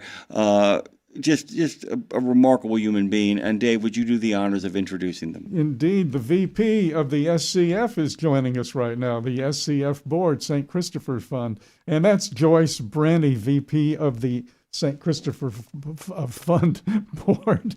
I should have, well, I was ahead. Is she the vice president of the St. Christopher Fund Board? You might say that. Yeah, you might say that. Probably will say that better than I can say. And by the way, I know why you're doing it, by the way, is because Joyce's resume is literally the size of Lake Pontchartrain's Causeway, which we were talking about, by the way. Hey, really Joyce, good morning. Welcome aboard. I love it. Thank you guys very much. I'm honored to be here. So you don't have to do the whole resume. We'll just focus on St. Christopher today. So we'll do that. It's my heart anyway, so that's good. Let me just do this really quickly though, just for the sake that way I do due diligence here. Please tell people just in the shortest form that you want to. Why it is that you sit in many ways in the center of a lot of what is good about trucking. I've said it so you don't have to, and I just give people a little bit of your bona fides. Most of them know who you are, but why not? Oh, thank you. Well, I started in the industry when I was extremely young. I was a driver, and so 40 some odd years later, I used to go right down to the actual date, but now I just say 40 some odd years because it's getting to be really a long time. Yeah, a lot of them are odd, the only too. career I've ever had. Yeah, a lot of us have that. And just probably something that really spoke to me in 2012 is when I agreed to be on the St. Christopher Board of Directors. And truck drivers at my heart. I mean, it's what I did for a career. I mean, I'm still in trucking, not behind the scenes now, but I just really, really have a focus on their wellness. So St. Christopher was the charity that gave the opportunity to help drivers become healthier because we need to pay attention to that. They're the backbone of our country, and keeping them well is definitely a focus that St. Christopher has really been moving towards over the last few years, and I'm just very proud that we're doing more wellness and prevention, and rather than just paying for illness, we're trying to prevent that illness from happening, and it's taking place. It's great. You guys, and by the way, this is always the hardest time for Dave to ask questions because he plays such an instrumental role in putting this whole thing into motion. So I'll begin with kind of a repetition of what you said, but for you to expand upon it. This all began as an in-case kind of backup to make sure that bills outside of the medical area got paid when people hit a rough health patch. One of the things that all of the Christopher Fund has realized, St. Christopher Fund has realized, is that how about we never get to in case? How about we begin to think about strategies to prevent in case from ever happening? Can you talk a little bit about, of all the stuff you guys are working on right now, we want to hear everything, what are you most excited about? Well, as you just mentioned, Dave has, being one of the original founders, and Dr. John. So thank you for thinking of that in the first place because it's so important. But right now, our health and wellness programs include diabetes prevention, and this is something that I'm super excited about. But offering counseling service. and that was something that was a reason why I really decided to get on the executive board, was because we were moving towards getting some counseling service help. We do Rigs Without SIGs, telehealth, which is another huge step in the direction of helping drivers, because they're gone, and how do they get into the doctor? So starting the telehealth program was really, really important, and it's going over real well. Cancer screening, we started that a few years ago. There's numerous other items on the list, and it's really growing. So I really encourage drivers to look at truckersfund.org and look at the website and see if there's something that would be a wellness prevention that would help you as a driver to stay healthier. There's many items on there. It'd probably take me half a day to talk about each one of them individually, but there's a lot on there. The counseling service, I'm really proud of that we finally got that rolling. I want to talk about. Dave's got a question for you really quickly. As Joyce has said, truckersfund.org and Trucker Fund on Facebook, Instagram, X, and LinkedIn. That's Trucker Fund and truckersfund.org. Dave, go ahead, brother. Oh, yeah. I was just going to say, too, that just a little aside about the counseling and how important it is. This is years and years ago. I'm talking about maybe 20 years ago. Joyce, we had a psychiatrist or a psychologist on the show with us, and she talked to drivers one-on-one. And I got to tell you, we couldn't continue it because it got way too deep, way too personal. This is stuff you shouldn't put on the radio. But what it pointed out to me was that, man, there are some folks out there that really need some help. They really need some direction, somebody to talk to. And we were that people, but we just went a little bit further than we should have medically, I think. And I think that makes sense. You understand what I'm getting at. To have the telehealth and counseling now where drivers can do this no matter where they, and that was another thing too, getting someplace. The whole telehealth thing has gone from novelty to, I've used it a couple of times myself from home, So, that is huge. That's as important as any of the other programs, diabetes, cancer, cigarettes, you name it, that counseling. Right, and then like you said, Dave, it's so sometimes so deep and so personal. Yeah. But I just really want to encourage drivers to know you're worth it. Many people have a kind of a strange little thought on counseling and personal counseling and so on, mental health type situations. But it boils down to you're worth it. There isn't a one of us alive that doesn't have something that we need someone to talk to. And I always say, when you get it out of you, it loses power over you. So to remember that is so important. So having someone to talk to, I would love it if we had a kind of a group therapy, initiative in the future where we could meet maybe in a Zoom type meeting and talk, like in a group therapy type situation. But one-on-one is really great and more private, and that's what we're offering right now. So it's pretty neat. Yeah, and by the way, you made such a good point earlier. I want to kind of amplify it by kind of going right to the heart of the matter, is that we know that stress and emotional trauma actually cause genuine biological, chemical inflammation in the body, and one need not look too far to find out what it is, that inflammation that isn't this healthy inflammation, which of course deals with wounds and bumps and bruises and the little rough and tumble we go through in the course of the day to make us better. But chronic inflammation is often caused a great deal by stress, and by simply talking to somebody, we may prevent a lot of the things that come later. Also, Rigs Without SIGs is a great example of, if you can reduce the stress, a lot of times you can tackle that nicotine addiction a lot easier, because it's no longer the coping mechanism talking is, right? Absolutely. Right. And it is sometimes, yes, becomes a crutch. Just the fact, with my company, and I know I encourage a lot of companies, we have a wellness director at a company. We have a registered nurse that also helps our drivers with some of the mental health direction, you could say, pointing them in the right direction to get help. But again, talking to our our frontline crew, and just the most amazing people. We don't have, you just do everything through your electronic logging device, or everything's, technology involved. We talk to our drivers every single day, and you can tell we know them well enough that if they're dealing with something, we find a source to help them. And I wish more companies would do that. And I know it's hard when you're huge, but I think that's an excuse sometimes too. Humans need human contact. Point blank, we are we are designed that way. That's how we survive. So it's really important to talk to each other, and have our drivers know that they have someone that is behind the scenes that has their back and here to help them.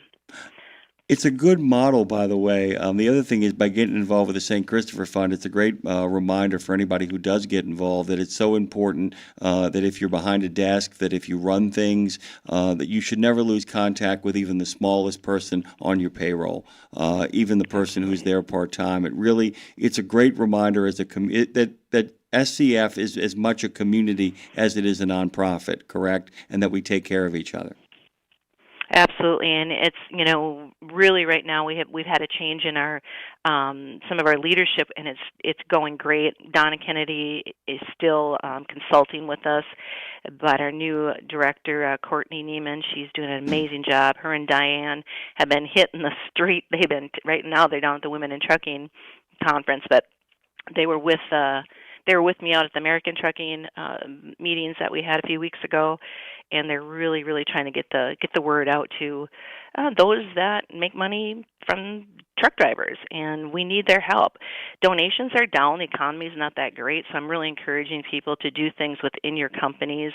Every January, February, our company does, with our Driver Review Board chairing this, does a charity just for St. Christopher, and we just do fun things from doing silent auctions to doing bingo, 50-50 drawings, different things that you can do at your company to help raise money. So I'm really encouraging drivers go back to home base and say, hey, let's do something at our company to help St. Christopher, because we could use the donations right now. They're slightly down, and we like to catch them back up before the end of the year if we could. Is that sort of a new approach for you guys? We've always done. We do a monthly charity every month here at Brenny, but no, I don't mean for you guys at Brenny. I mean overall for encouraging drivers to go back to their companies. Oh, that's something new that just the drivers give a ton. Oh, I know. So selfless. I know you. Yeah, you know that.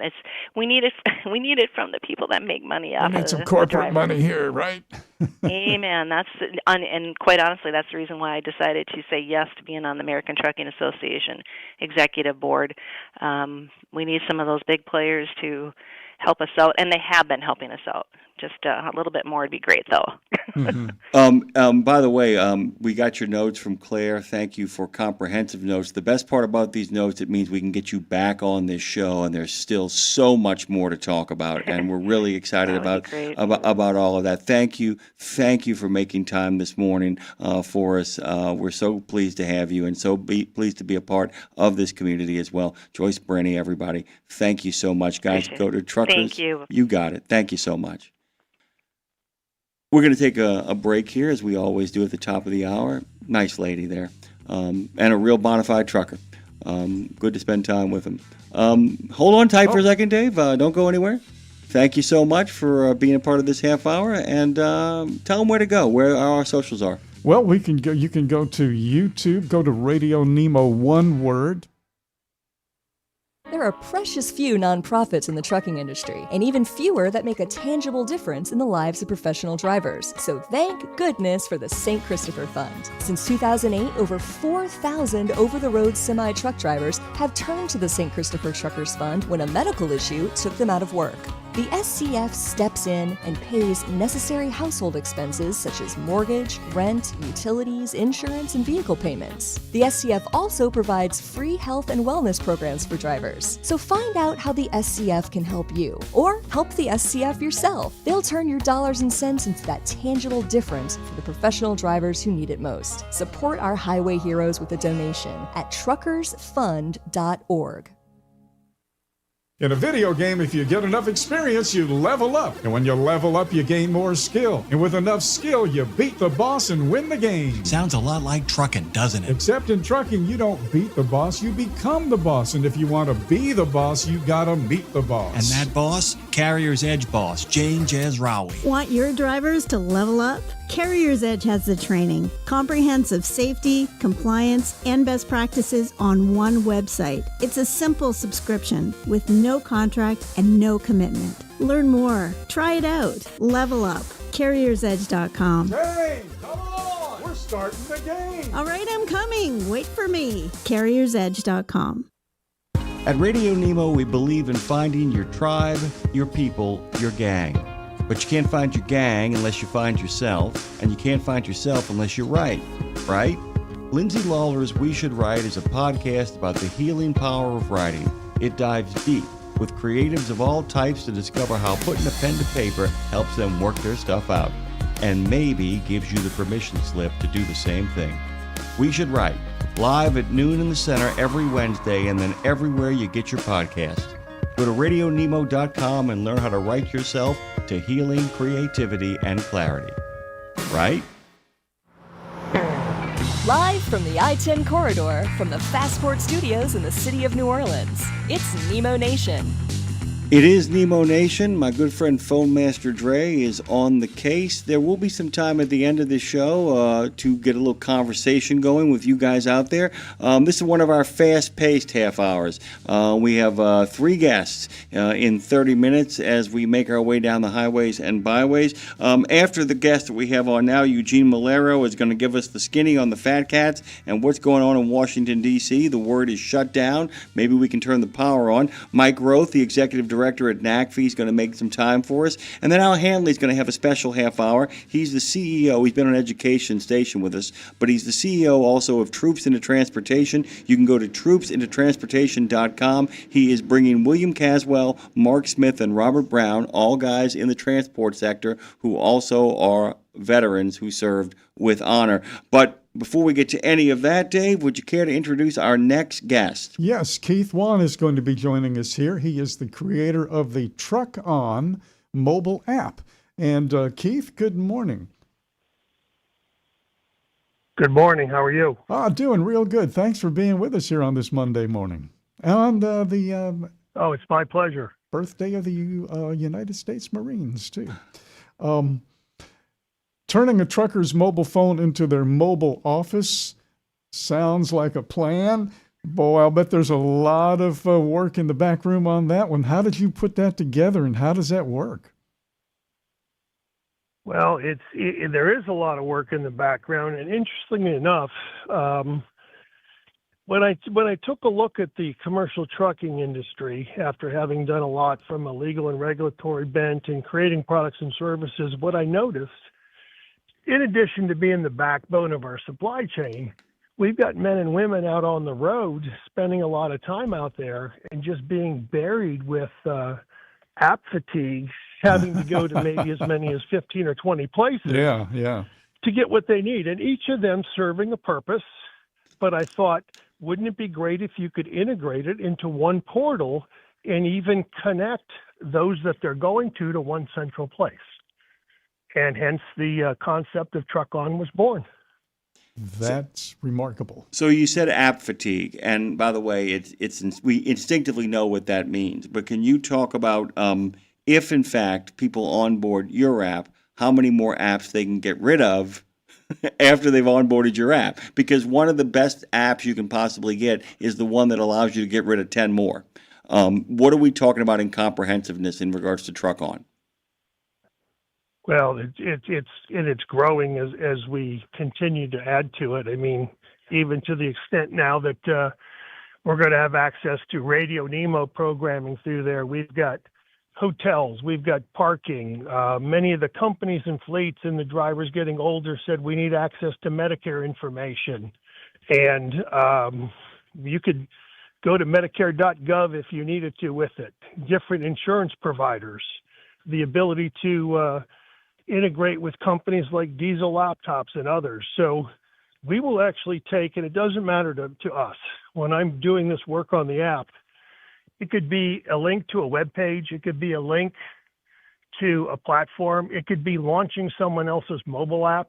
It could be creating a page or content for people to upload materials to the app.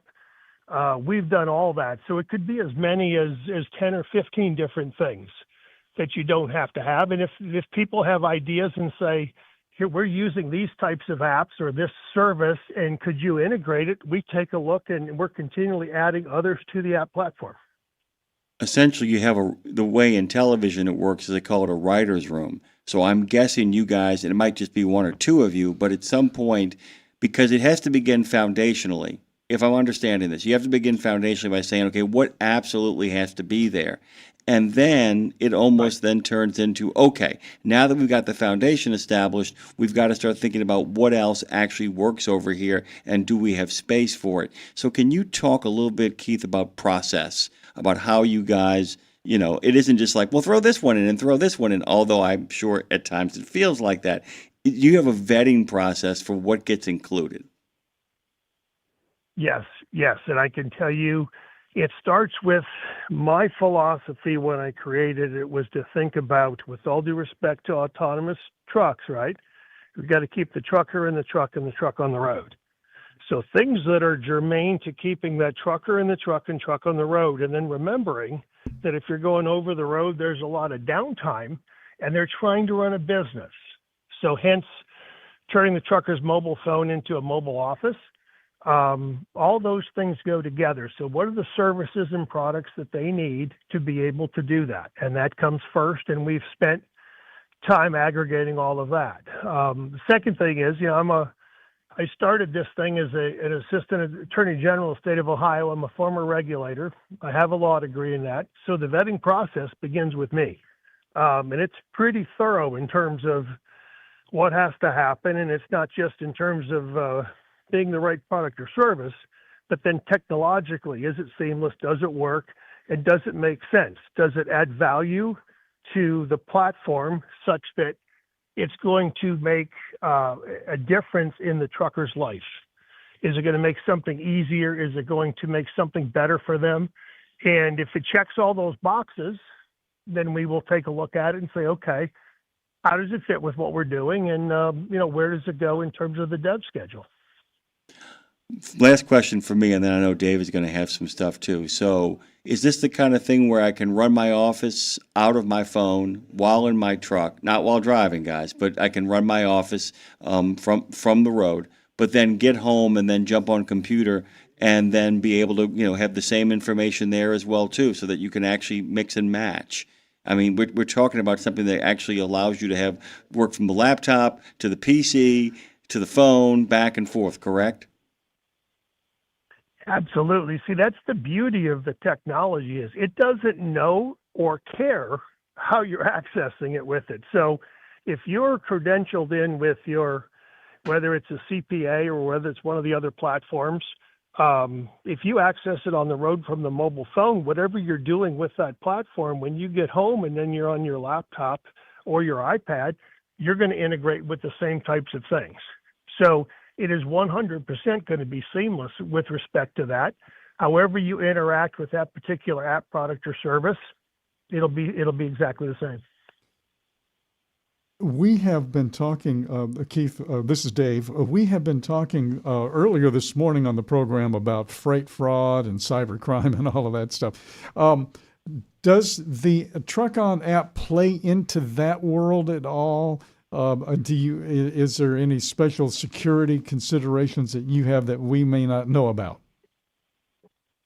Well, of course, everything we're doing is on secure servers and the rest, and we do some things that are encrypted, and we don't take any data or anything on our particular app. So it's all going to be a pass-through. It's either going to be locally on your device, or if you're interacting with some sort of platform or service you subscribe to, it may be on their particular platform or in the cloud, but you're not going to have anything that we're storing in any fashion that's going to expose you or your data with respect to that. Got it. That's a crucial thing too, boy. Because by the way, everybody always thinks they're being mined, that they're being set up for something, and those are really two crucial things. That you have the firewalls in place, number one, and then number two, this isn't a data mining operation, which often puts people at ease. Keith, we could go all morning, but this is the fast-paced half hour. We're going to have you on for a longer time period to kind of unpack your story, because a lot of people would love to hear it, and how you continue to grow this app, brother. It's great to have you. I can't wait to see you again. To be honest with you, we haven't seen each other in a while. But hey, guys, remember that the Truck On app is available both on Apple and on the Google Play. It's available there. I'm actually looking at it right now on my laptop and my phone. So thank you, Keith. It's good to have you, brother. Thank you. Always a pleasure. Look forward to seeing you. Keith Wan, everybody.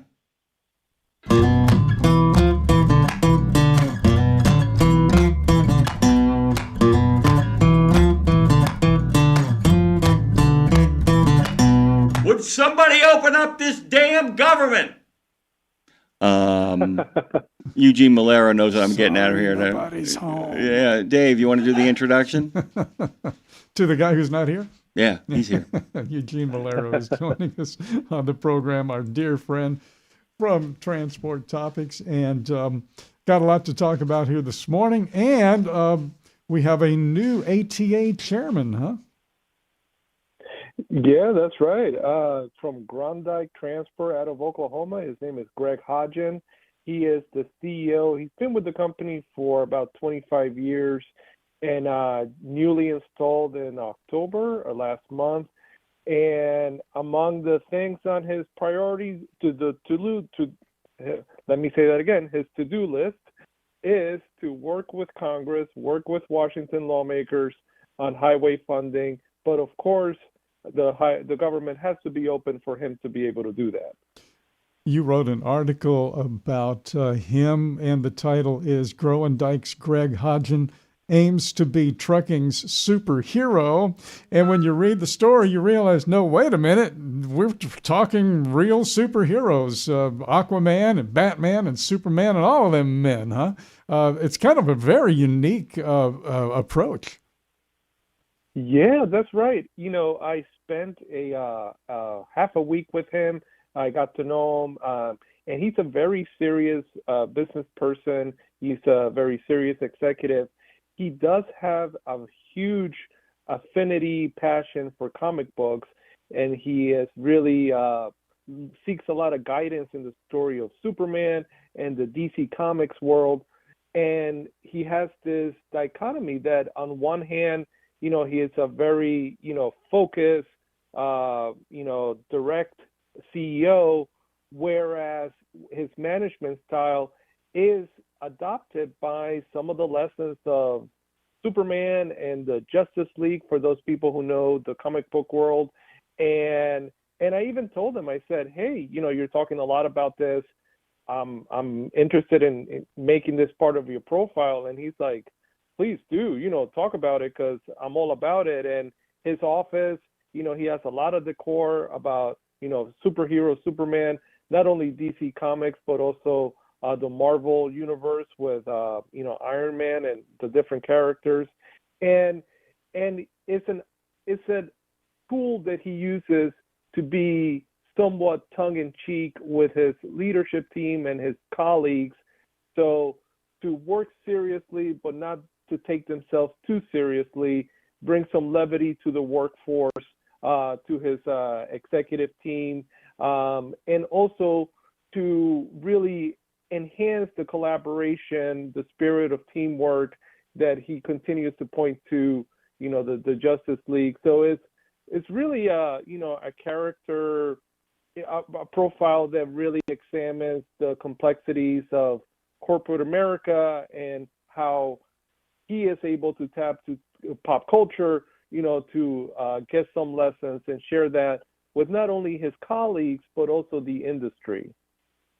Telling your story is one of the most important things you can do. In fact, Jimmy Mack uses that expression all the time. In fact, we just had Keith Wan on, the creator of the Truck On app. He says, hey, next time you come on, we're going we're going to have you on for longer, and we want to hear your story. Tell your story. One of the things that trucking has not done at large over the last 20 years is really maybe 30 years, tell the story of how much we have already done to improve the atmosphere, to improve the air we breathe. I know in the story you point out that Greg says, it takes 60 trucks today to put out the same amount of pollution that one truck did in, 1988 or something like that. So we have these remarkable success stories that have been kept under the bushel or under the basket in the biblical term. And he is aiming to do that. That's going to have some impact, I think, huh? Yeah, he already in Oklahoma, his company is already reminding the industry, the local industry and stakeholders about the environmental advancements as well as economic contributions of his company, the industry. And it's a message that with ATA, he is looking to continue to expand that message. He has a very ambitious agenda early next year of visiting Washington, meeting with members of Congress, meeting with members of the Trump administration to remind them about these contributions, these advancements in emissions, the concerns about transitioning to all electric vehicles, what he calls aggressive timelines to do that. And as you look at how Congress next year is going to be putting together a very comprehensive, massive, multi-year highway policy bill, the new ATA chairman as well as his industry colleagues want to be a part. They plan to be a part of that conversation, that policy-making process next year to ensure that industry priorities, trucking priorities are addressed, are advanced, adopted, and it's not limited to highway funding and emissions. It's also, concerns about, lack of truck parking, recruitment and retention efforts. So it's all of the above portfolio that he, with his fellow stakeholders, really plan to share and advance in Washington next year. By the way, guys, we're joined by senior reporter and editor of Transport Topics, Eugene Bolero, and of course, he covers a whole bunch of stuff. He's also co-authored From Rodeo to TDC, A History of the National Truck Driving Championships and National Step Van Driving Championships, first edition. Before he actually was over at TT, he worked for E&E News, CQ Roll Call, and the Arizona Republic. He is a professor of professional practice at George Mason University. But the big question is, do they got it open? Is it open? Are they open for business, Eugene? Because it sounds like 8 senators from the other side actually crossed the aisle. Are we there yet? We are really approaching the finish line. It does look like the 8 U.S. Democratic senators will continue to align with the Senate Republican majority to open that government probably as early as, if not tonight, sometime tomorrow, the latest Wednesday. But the caveat there, Jimmy, is that these 8 Democratic senators do have to stay together, and already they are receiving immense pushback from some members of their caucus, familiar faces like Senator Bernie Sanders and others.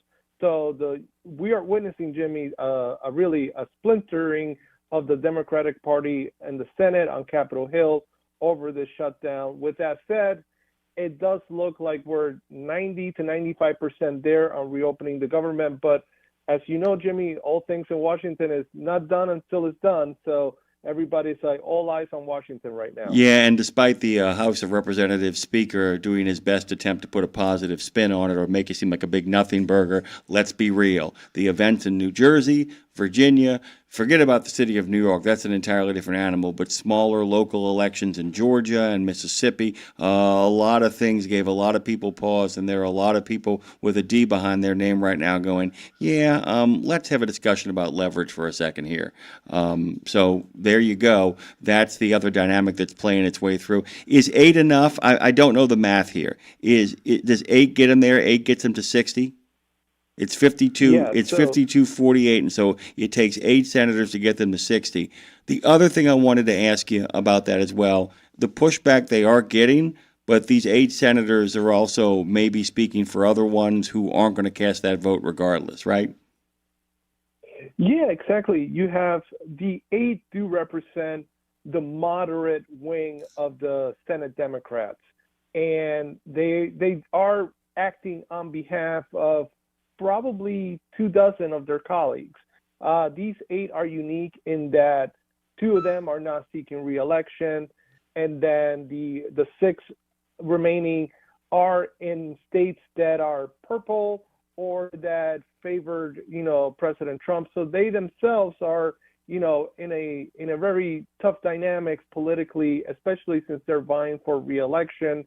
So it's, they have splintered from the party. It's actually very worth noting that the Senate Majority Leader, Chuck Schumer, has been voting no. He voted no last night on reopening the government in this scenario, and he's expected to continue to be a no. So if you look at the politics there, Jimmy is, he is really playing to, the pressures of that progressive side of his caucus, especially as he is considering a re-election bid that will likely be against a primary bid against a very progressive member of the House, Alexandria Ocasio-Cortez. So he has his own set of political dynamics going on, and all of this is playing, before the U.S. Senate. And with that said, Congress, I don't have to tell anybody, they're getting a lot of pressure from every stakeholder, the aviation industry, social safety net, food stamp recipients. So there's a lot of pressure on reopening the government, and these 8 Democrats do look like they're going to, as of right now, hold the line to work with Republicans to do that. Yeah, and on the flip side of the equation, you have a certain lady from Georgia who nobody in a million years would actually argue for the other side, and she's doing that right now. So the world has gone topsy-turvy, but that's all the time we have for Eugene Malero, who, of course, is not only a reporter, but a senior editor at Transport Topics. We're always thrilled to have him. Thank you, Eugene, for making the time. You're a groovy dude, and we'll get back to you next month, as we always do. You got it. Thank you, guys.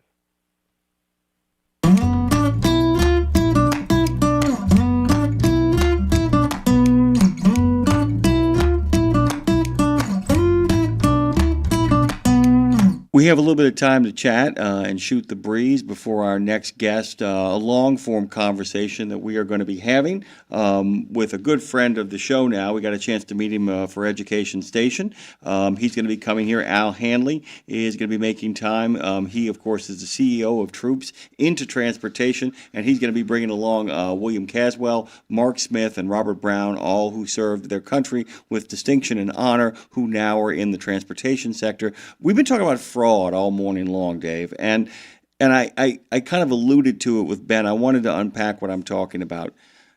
There are really only 2 sides to the argument, and I know where a lot of our friends out there stand on. You've heard Jody speak really eloquently and decently on behalf of the people who are driving the trucks, many of whom they receive the wrath and ire. It's those guys driving the trucks and the ones that cause the accidents, the one with a wanton disregard for human life. We all agree. Those people are bad news, and they were bad news before they got behind the wheel of a truck. There are a lot of men and women out there who have made, the journey the wrong way. Somebody lifted a fence for them, desperate people looking for a new start but not playing by the rules. They are to blame, and they are responsible as adults for what's happening, but many of them are, in fact, guilty of only being the victims of slavery. Mm-hmm. They are driving trucks out there, and somebody holds their papers, somebody actually has them literally by a leash, and there's not much they can do other than drive for these people for very reduced rates. One of the reasons why being able to speak English in this country is so important is you are less susceptible to becoming a victim of fraud. And that I think that one of the great things about really enforcing the ELP is this is one of those occasions where you're keeping somebody off the road for their own good as well. Not just for the good of everybody else around them, but it's a great reminder too that when we do this, when we enforce this kind of stuff, there is a very human, decent factor to it as well. And I wish more people would understand that what we're doing is we're telling everyone who has been waiting in line patiently, going through the process, that we in fact prioritize them and their actions over those who might try to cut in line or game the system for their own advantage.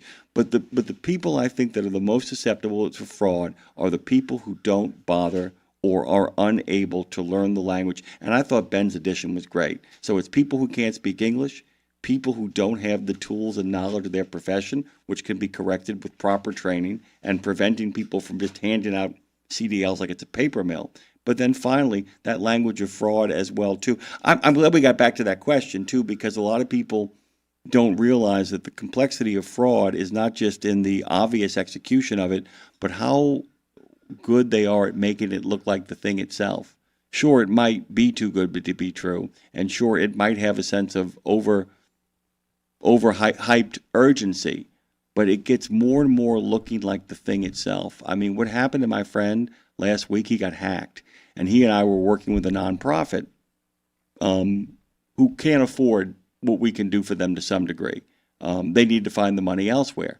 So he had told me that he would talk to a big corporation and see if the corporation would donate money to them to then give the money to us to help them get their message out. You follow me?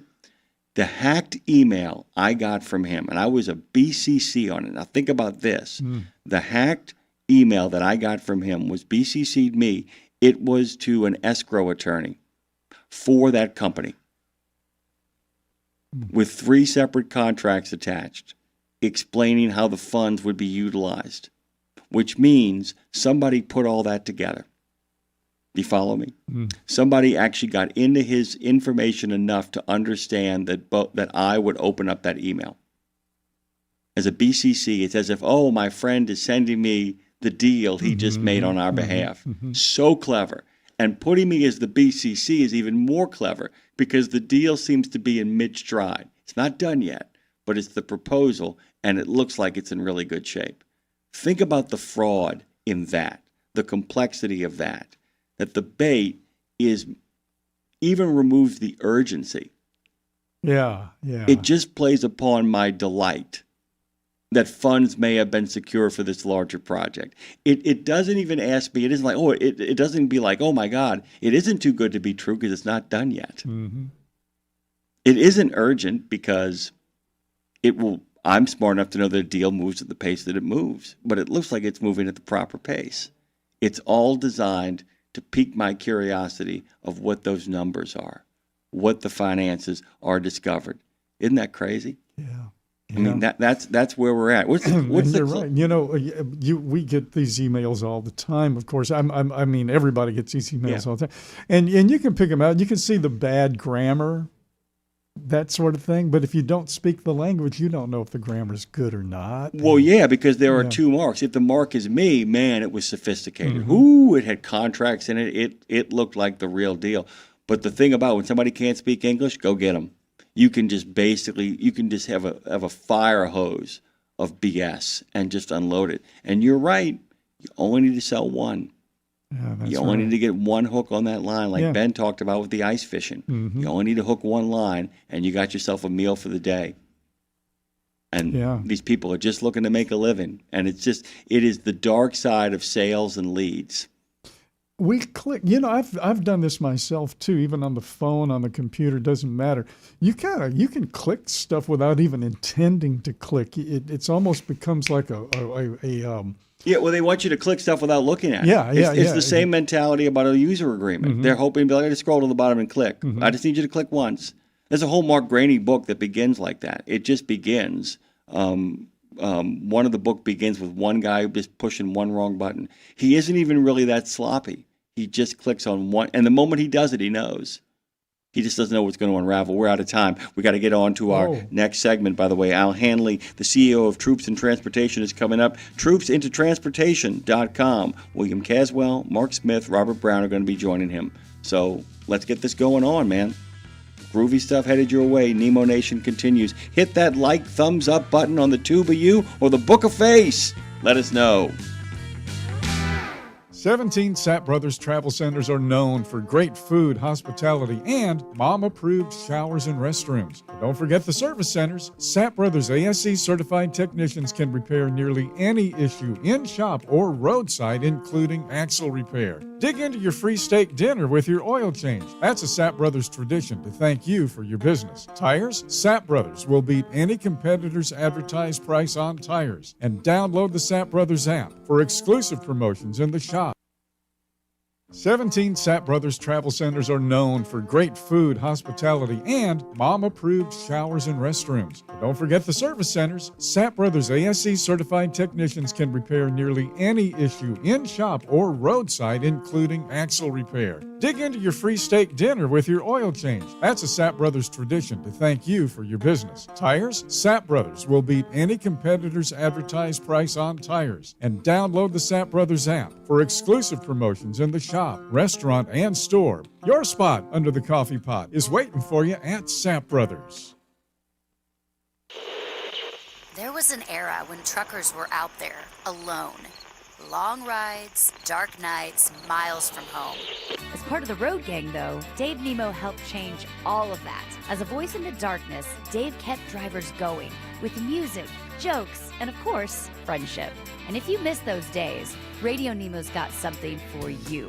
Nemo's Night Beat puts the gang back together with an hour of trucking tunes and road songs, classic comedy, and those fun factoids that you came to expect. Nemo's Night Beat is Dave at his very best every Monday night at 7 in the Center on iHeart, Odyssey, and Live 365, as well as Tuesday night at 9 on Reese Across America Radio. So head on over to RadioNemo.com and join the gang on the beat. Nemo's Night Beat. The mission of Wreaths Across America is unwavering, remembering our fallen heroes, honoring those who are currently serving, along with their families, and most importantly, teaching the next generation about the value of freedom. And you can join our mission with a $17 donation that sponsors a fresh Maine Balsam Remembrance Wreath. Each wreath will be laid in honor of a veteran who gave the ultimate sacrifice for our nation. To sponsor your wreath, please visit wreathsacrossamerica.org. That's wreathsacrossamerica.org. Buckle up, because we're merging back into traffic on Radio Nemo's Nemo Nation. Dave, I want to do the honor of introducing a friend of mine. He did a great segment of Education Station, Al Hanley III. Al Hanley III is the Chief Operating Officer of the CDL School and Troops into Transportation. Been doing that since June of 2025. He's the technical advisor to the CDL expert. Al, it is good to have you back, man, and I couldn't have asked for a better guest on this eve of Veterans Day. He's a 35-year veteran of the truck driver training and CDL school industry with an extensive experience in helping new students navigate the process of becoming licensed commercial drivers. He's been doing this. He's part of a continuum of 3 generations, and many people know that his grandparents, Al and Mary Hanley, founded the first school in Albany, New York in 1963. I mean, he's been dedicated to the education and the quality of education to all of his students and the industry at large. And he has a great deal of respect and love for the veterans community who he is working with these days. Al, it's good to have you back, man. How you been? I've been great. Thanks for having me back. It's a great week to be back on the program, Jimmy. Yeah, and this is Dave Nemo, by the way. Hey, good morning, Al. Yeah. Hey, Dave. How are you? Real good, man. Thank you so much for being with us. Good. Can you all hear me okay? You sound great. Do we sound good to you, my friend? Yeah, loud and clear. Okay. Let's dig in first by explaining to people who might make their way over to Troops into Transportation. Explain to them what the program is, what the project is, and why it's so important. Yeah, sure. Happy to, especially, this week's Veterans Day, as everyone knows. Back in 2011, We saw a huge need, huge high unemployment of transitioning and retiring veterans. Unemployment rates were as high as 30% of veterans under the age of 30. And all our partner carriers that we work with were really desperate to find them, and there was no real great linkage for veterans to get their CDL and to get the jobs that were available and the employers to hire them. So we started this initiative with several of our partner carriers, and in 2013 expanded it to an on-post program at Fort Benning, Georgia, up in Columbus, Georgia. And from there have expanded it to multiple installations around the U.S., including the Marines, Camp Lejeune, and recruiting Marines out of Camp Pendleton. And, to date, we've had over 20,000 veterans in active duty get their CDL, go to work, and transition into trucking. So it's just been a fantastic journey. The other thing is you're actually not only putting your money where your mouth is, but you're also bringing evidence of all the good work that is possible by doing this as well too. You've brought some friends along with you and some people that we now consider friends. Would you care to introduce them? And by the way, we'll go through each one of them one at a time. I think our listeners are going to really dig these folks. So would you do us the honor? Yeah, sure. I think they're good stories. I was talking to your producers, and I said, I shouldn't do all the talking. Let's talk to some of the folks that have taken the program and then journeyed on, and they've driven professionally. And we have Bill, Mark, Rob. They're all part of our organization, and they all have really kind of cool, unique stories of how they found us and where they've taken that initial first step. So I really just let them talk and have you introduce them in order. We're going to start with, and now that I've heard him called Bill, William Caswell. Bill Caswell joins us this morning. Yeah. And we'll get to everybody here in short order rather than going through like introductions and then testing people later on names. Bill, we'll just start with you. Welcome to the show. You have a career skills program over at Fort Stewart, Georgia, that you are integrally involved with and have been. Can you kind of unpack how you play a role in recruiting and making sure that the troops, those men and women who are making the transition, understand that there's a wonderful career and wonderful possibilities waiting for them in the transportation sector? And good morning to you, Bill. Give us a little of your background first. Good morning. Yeah, I was in the military 26 years. Right before I get out of the service, I was running the 3rd Infantry Driving Academy, so I was working a lot with training drivers for the Army and the 3rd Infantry Division. When I went to get out, I sat through a briefing for troops in the transportation. They were just getting started up there at Fort Stewart in late 2012. I listened to it. I really liked the program, and then I attempted to do it on my own.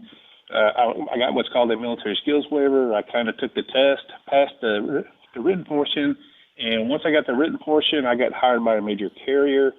I got to the carrier and found out real quick, once I sat down, that I didn't have everything I needed. I didn't know how to drive those cones. I didn't know how to do all the parallel parking. There was a lot of things. So I defaulted right back I went to Troops in the Transportation. They got me into class very quickly. I was 4 weeks. I was back out there at a major carrier making a living. I did that for almost a year, and I stayed in touch. And Al reached out to me, Al and Andrea Hanley, and they asked me to come out here and be a military recruiter here at Fort Stewart.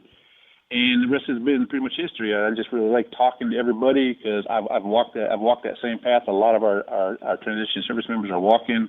I've lived that life, and I know what that transition is like. So I love getting in front of a group of people, talking to transitioning service members, going to job fairs, and helping other people make that transition. Bill, hold on 1 second, because I want to make sure we get everybody in here as well, because I got a question for you. Actually, it's a question by way of praise for you about the ability to say, I'm not ready to do this. I'm going to go back and study some more. Mark Smith, by the way, Dave, is joining us this morning, and we get to say happy birthday to him because along with being in the Army, he was also in the Corps, and he has developed many invaluable skills. He had 20 years between both the Army and the Marine Corps. Good morning to you, Mark. Give us a little bit of your background and take us in that circuitous route that drives you into the transportation industry. Well, good morning, guys, and thank you for having me. Thank you for the birthday wishes. I did spend 21 years between the Marine Corps and the Army. I came up to the end of my career 2016, 2017. I actually was down at Fort Benning, Georgia. I found the program, the CDL Troops Transportation Program there. I have a little bit of family history with trucking. My grandfather was a truck driver, so I kind of grew up around trucks. Always had a passion for them. So as I was getting out of the military, I went through the program, got my CDL there at Fort Benning, Georgia. I did, similar to Bill, I went with a national carrier for a while and just kind of decided I wanted to be home instead of being over the road. So I reached back out to one of my former instructors from the school, asked if they were looking for help, and came on board back in 2018, and kind of the rest has been history. I've worked as an instructor at Fort Benning. I've run most of the program for several years across the campuses from Miami to Seattle, here to New York now, and just found that I have a passion for teaching and testing and helping these drivers get from the military into the civilian sector and make sure they've got the best quality training we can provide them. Well, good morning. Welcome to you. Great to have you as well. We pivot to our last of what I call them the Magnificent Three, the Three Musketeers. Robert Brown, Bob, joins us this morning as well. Good morning to you, Bob. Thank you for making the time on this busy Monday morning here on Nemo Nation. Give us a little bit of your own background. Tell us your story as well. Yes, sir. How are you all today? That's great to be on here. So I served just a little over 11 years, not quite as long as the other gentleman here, but as I served as military police in the United States Army, and MP typically stands for multi-purpose more than it does military police. We do a little bit of everything, but we just drive to it instead of walking to it like the infantry does. So it was a great experience. It really was. But we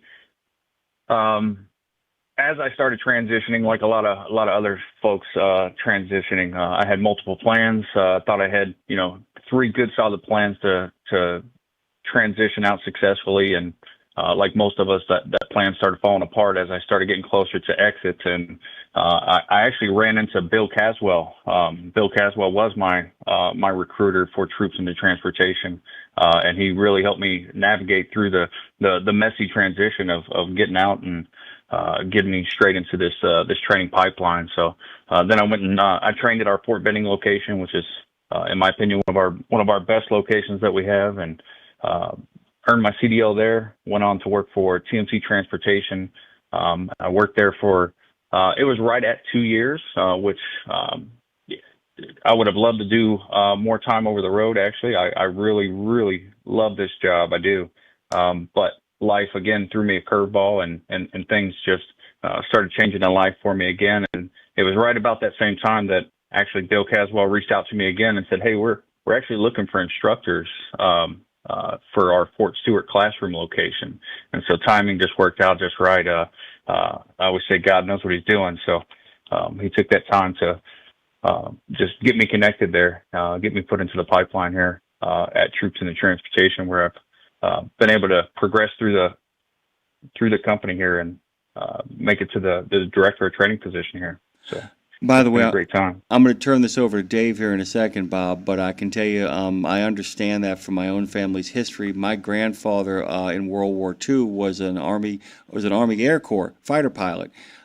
He was so good at what he did was they're like, okay, out of the Pacific you come. Why? We need to get you back home to train people. And that's part of that military mentality. It's like, where do you need me? I know where I'd like to be, but where do you need me? And you go there because when you find out you have a skill set and a core, they want to make sure that you actually utilize it to the best of your ability. Sounds like that's what the program is up to as well with Troops and Transportation. Dave, go ahead. Bob, good morning. Dave Nemo here. I just wanted to say that you and I have something in common that you might not expect. You were stationed in South Korea at Camp Walker, and back in 1971-72, I was stationed at the Yongsan Army Air Force Base right there in Seoul, and I did Nemo's Night Beat on AFKN, the Armed Forces Radio Network.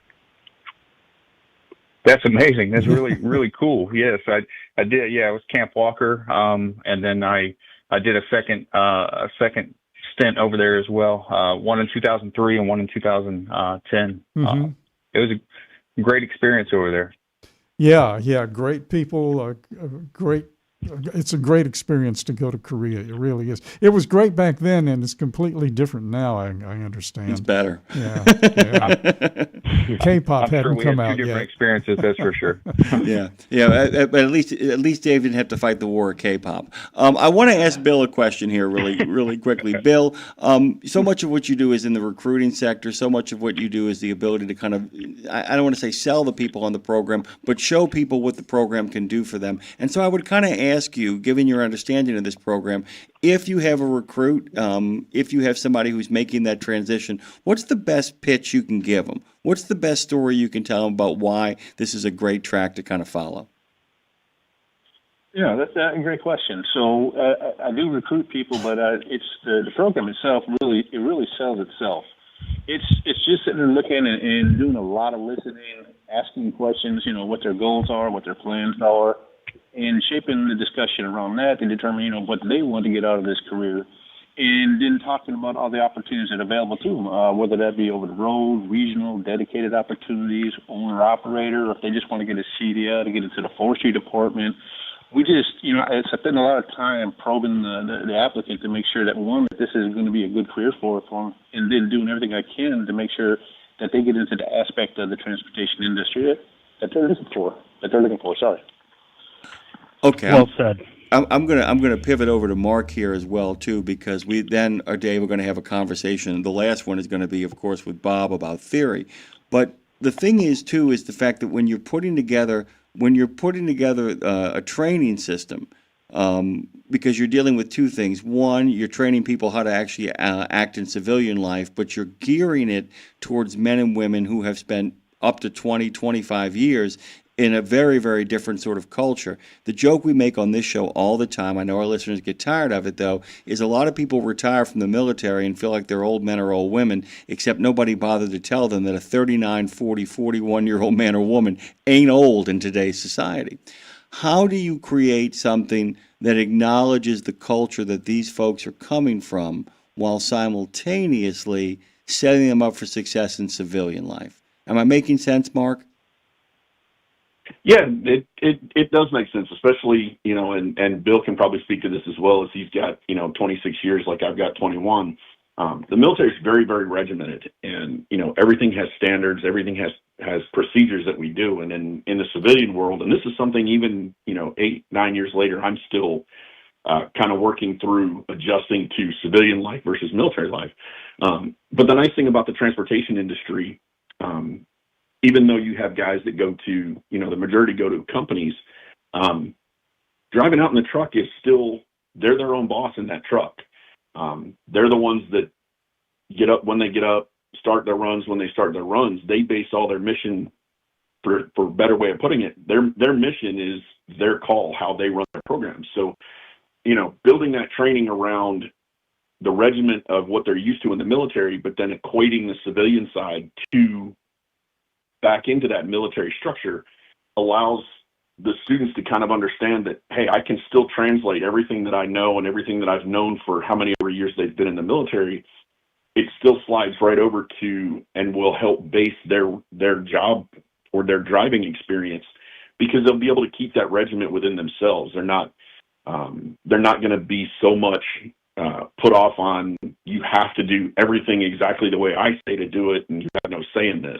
As a truck driver, once you get behind the wheel, inside that truck, that's your office and that's your job, and you're the boss. And so being able to relate that over, it makes a big difference with these guys, especially dealing with the military folks. It's almost like it's a consistent, at civilian life, people are often shocked that they're being handed tactical command. I mean, you know what I'm saying? It's like, yeah, you take it from here. Wait, what? No, you do it the way you need to do it. As long as the job gets done, the principle of the objective is all that matters here, right? And that's sometimes a hard thing for people to process, correct? And that's really the case with this transition from the military to transportation. Because, yeah, I may work for a company, and the company may say, go pick up product A at point A and get it to point B. But once they say that, then it's on the driver, the soldier in this case, to make all those plans, make all those routes, make all those times. He still has tactical command of it. And when they realize that, and when they put those two items together, that it all coincides and it goes together, that plan works out, and it keeps that transition a little bit easier, I think, to be able to go from such a regiment to still maintaining a lot of that regiment in their new career. I got a final question for Bob, and I know Dave's got a couple of things he'd like to add to this.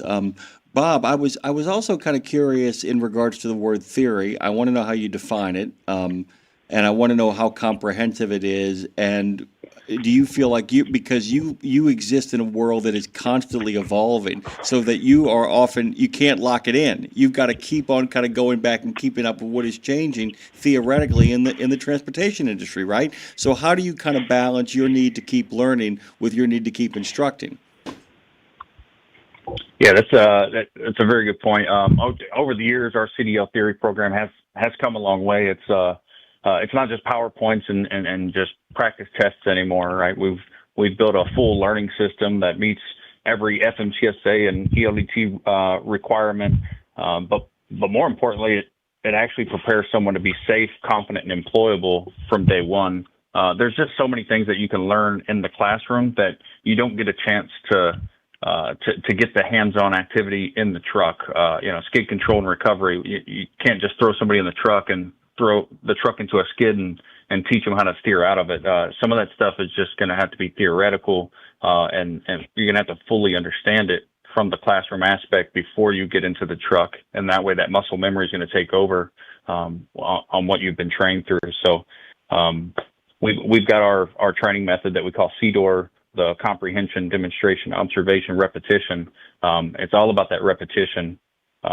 It's the same way the military typically trains, right? It's that same mindset. Learn it, watch it, do it again, do it again, do it again until it's second nature. But our theory isn't just about memorizing facts. It's about understanding why things matter on the road, why air pressure fluctuates, why speed and weight matter, things like that. So we do have to stay ahead of it, that's for sure, because it does constantly change. It is very important. Yeah, because you can't just tell a bunch of people coming into an industry where you're basically sometimes have 50, 60, 70,000 pounds behind you and people are racing around you because I said so. Don't cut it.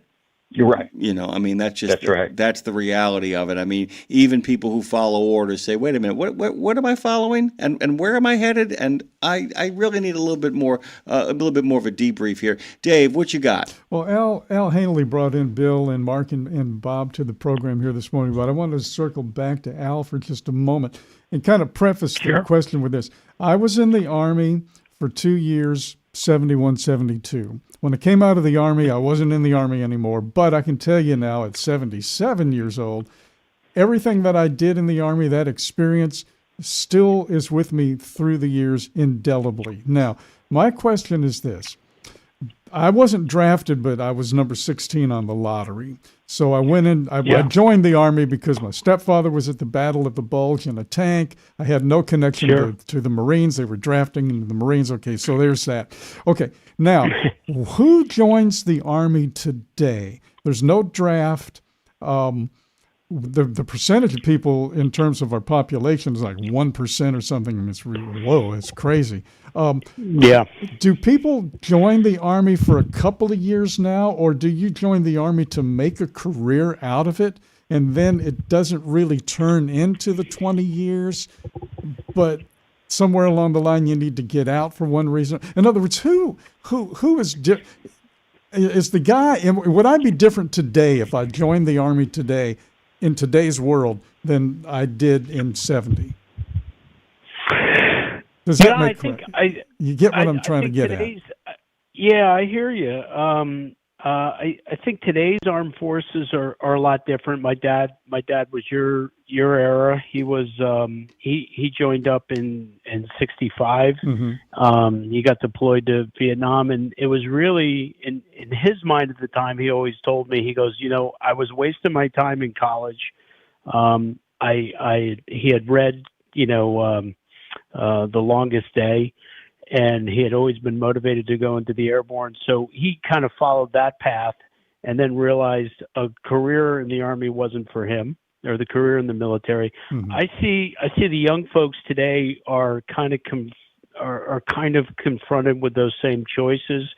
Is college right for them? Is the opportunities and the careers that are available to them right? A lot of them are trying to test themselves. A lot of them are motivated by patriotism and service to the nation. So it's kind of the gambit. And then we're noticing that, a lot of folks, typical our students are 6-7 years of service.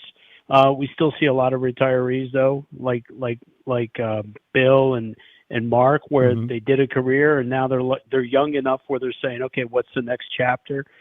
So, I got to say it's a mixed bag. It's certainly a different environment than the 60s and 70s, no draft, which probably makes us stronger, right, in a way, because you have people that are going there not because they have to, but because they see opportunities in it, if that makes sense.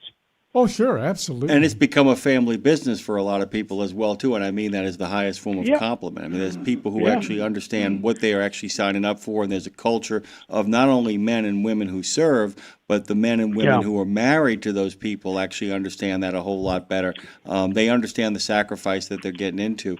I was going to ask you really, really quickly before we run out of time here, and thank you, by the way. Let me make sure that Dave and I say this before we even get done with this. To everyone joining us this morning, thank you for your service. We appreciate you all so much. Just great to have you, by the way. But what's the future looking forward for the program? Where are there places to expand? Where do you see opportunities? For me, look, in any given year, there's 85,000 folks that go into the service. There's 85,000 that go out. So, I'd like to be the right choice for as many of those that see this as a fit. Trucking is just so integral to the U.S. economy and the international transportation system. And if we can provide that springboard that help them get their foot in the door with some of these great companies, because that's really our approach. We kind of Shark Tank it, where we put these great folks in front of all these great companies and let the companies kind of compete over them. Wherever we can, we have main campuses in Fort Hood, Seattle, Washington, Denver, Fort Benning, and we can really serve veterans from all over, veterans and active duty from all over the country. So, the expansion goes. We'd like to do more with the Navy and the Air Force. Right now, we're pretty focused with the Army and Marines, but as long as there's good paying jobs, we want to be that conduit for folks to be able to transition, like Rob, Bill, and Mark did. Really quickly, before we get out of here, Bill, what are you most excited about with what you're doing? I'm sorry? What are you most excited about with the program and what you're doing?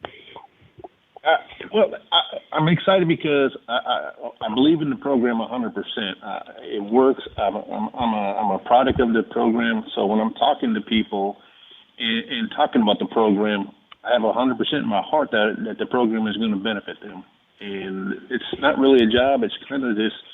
It's an honor to sit in front of other veterans, their family members, and talk them through and help them get to the next step of where they're going to go, earning the paychecks they deserve and the benefits they deserve. You figured out what you love. Mark, in 10, 15 seconds, tell me what you're excited about the job. It's just the ability to be able to connect with these veterans, get them that job that they're looking for, and be able to transition them from one job right into the next without a lapse. Being able to give back what was given to me as a product from the program myself, like Bill was, it's giving back. Outstanding. And finally, Bob, you got a chance to listen to two answers, which, by the way, puts you at both an advantage and disadvantage. What are you most excited about? What's next?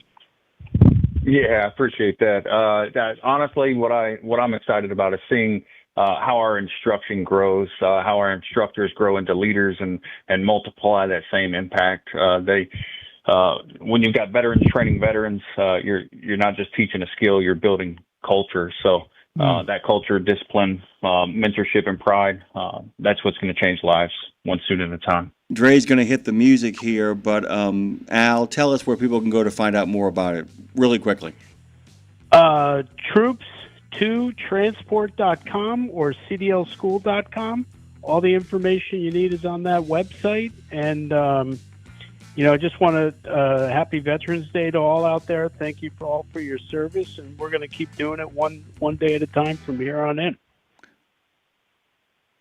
17 Sapp Brothers Travel Centers are known for great food, hospitality, and mom-approved showers and restrooms. But don't forget the service centers. Thanks so Sapp much, Brothers guys. ASE-certified technicians can repair nearly any issue in-shop or roadside, including axle repair. Dig into your free steak dinner with your oil change. That's a Sapp Brothers tradition to thank you for your business. Tires? Sapp Brothers will beat any competitor's advertised price on tires. And download the Sapp Brothers app for exclusive promotions in the shop, restaurant, and store. Your spot under the coffee pot is waiting for you at Sapp Brothers. The Joshua Chamberlain Society is unlike any other veterans organization. It's truly a family, and I know that firsthand from working with them myself. Their mission is to make wounded veterans and families of deceased veterans feel the support and appreciation of their community for life.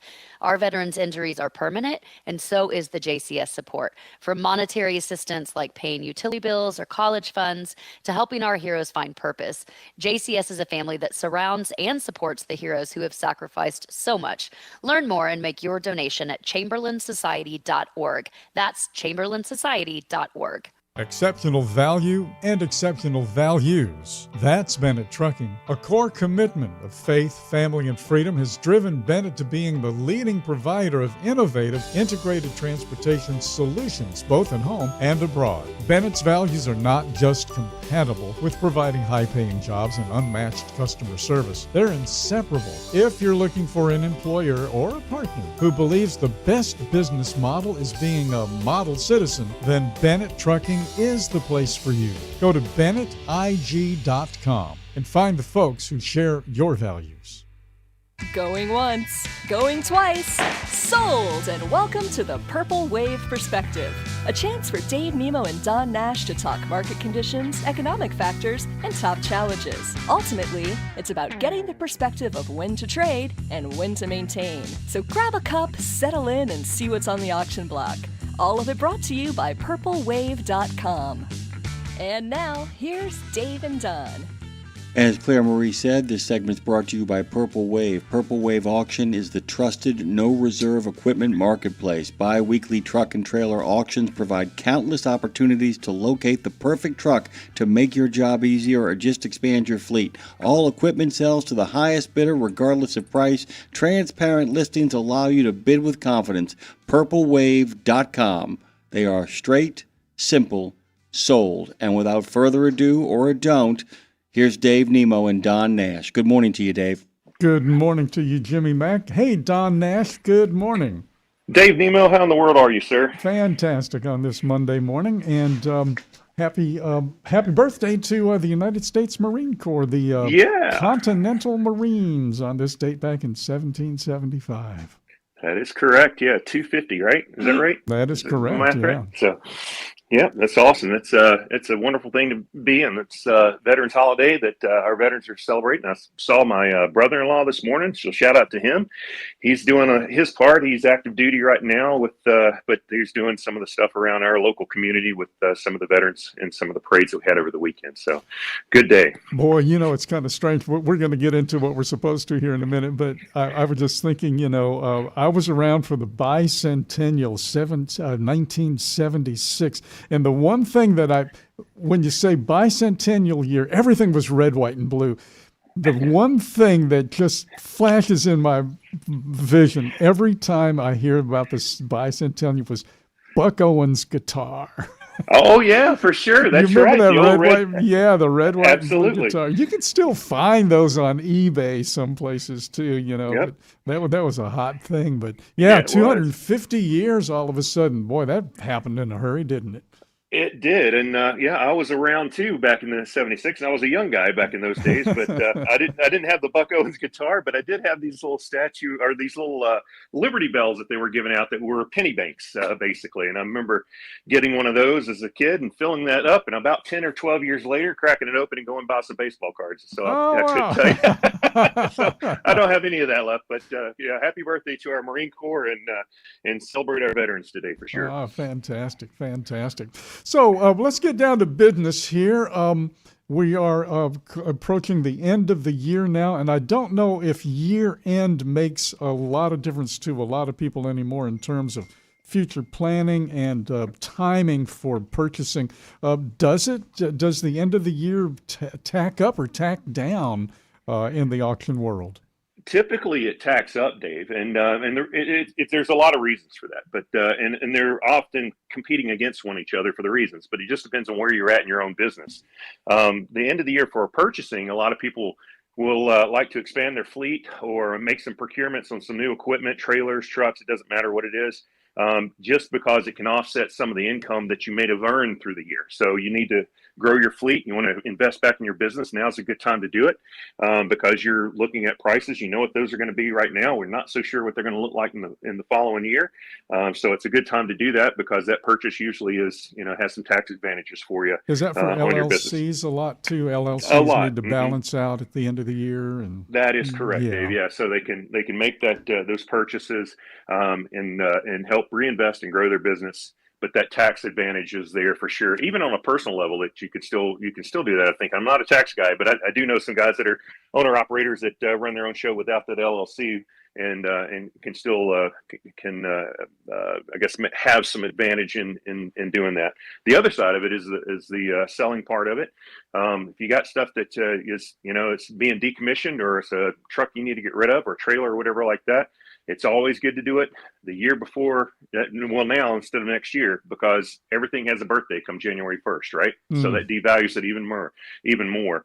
So it's always an advantage to move that as you can. Plus the buying pool, again, like we were just talking about, the buying pool is usually pretty strong coming in the last quarter of the year, particularly when we're coming into November and December like we are right now. So approaching the mid and the latter parts of that quarter. The excise tax is only on new trucks, new trailers. So anything that's used is going to be doesn't have that 1916 tax attached anymore. Correct? That is correct. Okay. Yeah. So for us, your excise tax is paid if you shop used and buy through Purple Wave. Yeah, you don't have to worry about that 12.5 points on that big bill to make it even that much more uncomfortable to have to purchase. Yeah, so you can certainly take advantage of that by not having to pay Uncle Sam twice is what we look at. So yeah, so the excise tax is already paid on anything that we sell through Purple Wave. And that campaign has been going on longer than 12.5 years to get that tax removed too. But oh my goodness, yeah. We won't go down that rabbit hole. We'll never get back out for sure. So what does so we're going to heat up the market a little bit at the end of the year for a number of reasons, as you mentioned. Are the trucks there? Is everything ready for the end of the year on your side of the equation? Oh yeah, for sure. So we've got an auction this week coming up on the 13th, and then we've got an auction 2 weeks hence, and that will put us over towards the end of the month. And then I believe one more that we've got scheduled. So we've got 3 truck auctions, possibly 4. I have to look at the calendar. I don't have it in front of me right now. Before the end of the year. So yeah, we're always queued up. We move quick to get things into the market and out of the market and get sold and transacted. That's the nature of our business, is the expediency to both sides of the equation, whether to get rid of the asset to get to the cash, or you need the asset as quick as you can because you need to get out and get that load and get it to work. So both ways work, but yes, we are absolutely ready to move quick in our industry. Always have been, always will be. That's just part of what we do every day. When something happens someplace, there are usually some reasons why it's happened here and not there. And I want to kind of take that idea and flesh it out a little bit more in terms of where are you guys selling frequently right now? And is that a year, does that take, in terms of the season, not seasonal weather-wise, but the point of the year that we're in, Do areas get hot and cold in terms of like Texas, maybe the oil field areas? Sure. Do they get is that a real hot spot? Well, I thinking back, we'll take Texas for part of the equation real quick, but I will be honest with you a little bit, tell our listeners and you a little bit how the sausage is made on some things. I've been in this business for a little bit, and I have yet to see a single auction, and I do this mean down all the way to a single auction where Texas has not participated. Full stop. That's how big the economy is. So they generate their own gravity down there. So it doesn't really matter what the season is for Texas.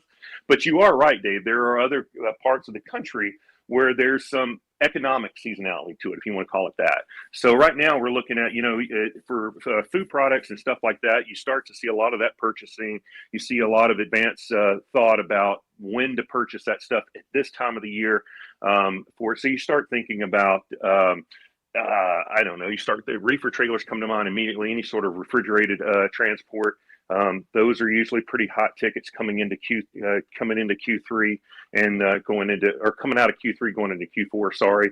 And then the sleeper cab market is usually pretty strong through this part of the year too. Day cabs, they do okay, but day cabs seem to be they're a little more of a spring, late winter sort of a thing. This time of at least in this time of the year that we're looking at forward looking. And I'm looking at that because I just got back last week. I was out in San Diego.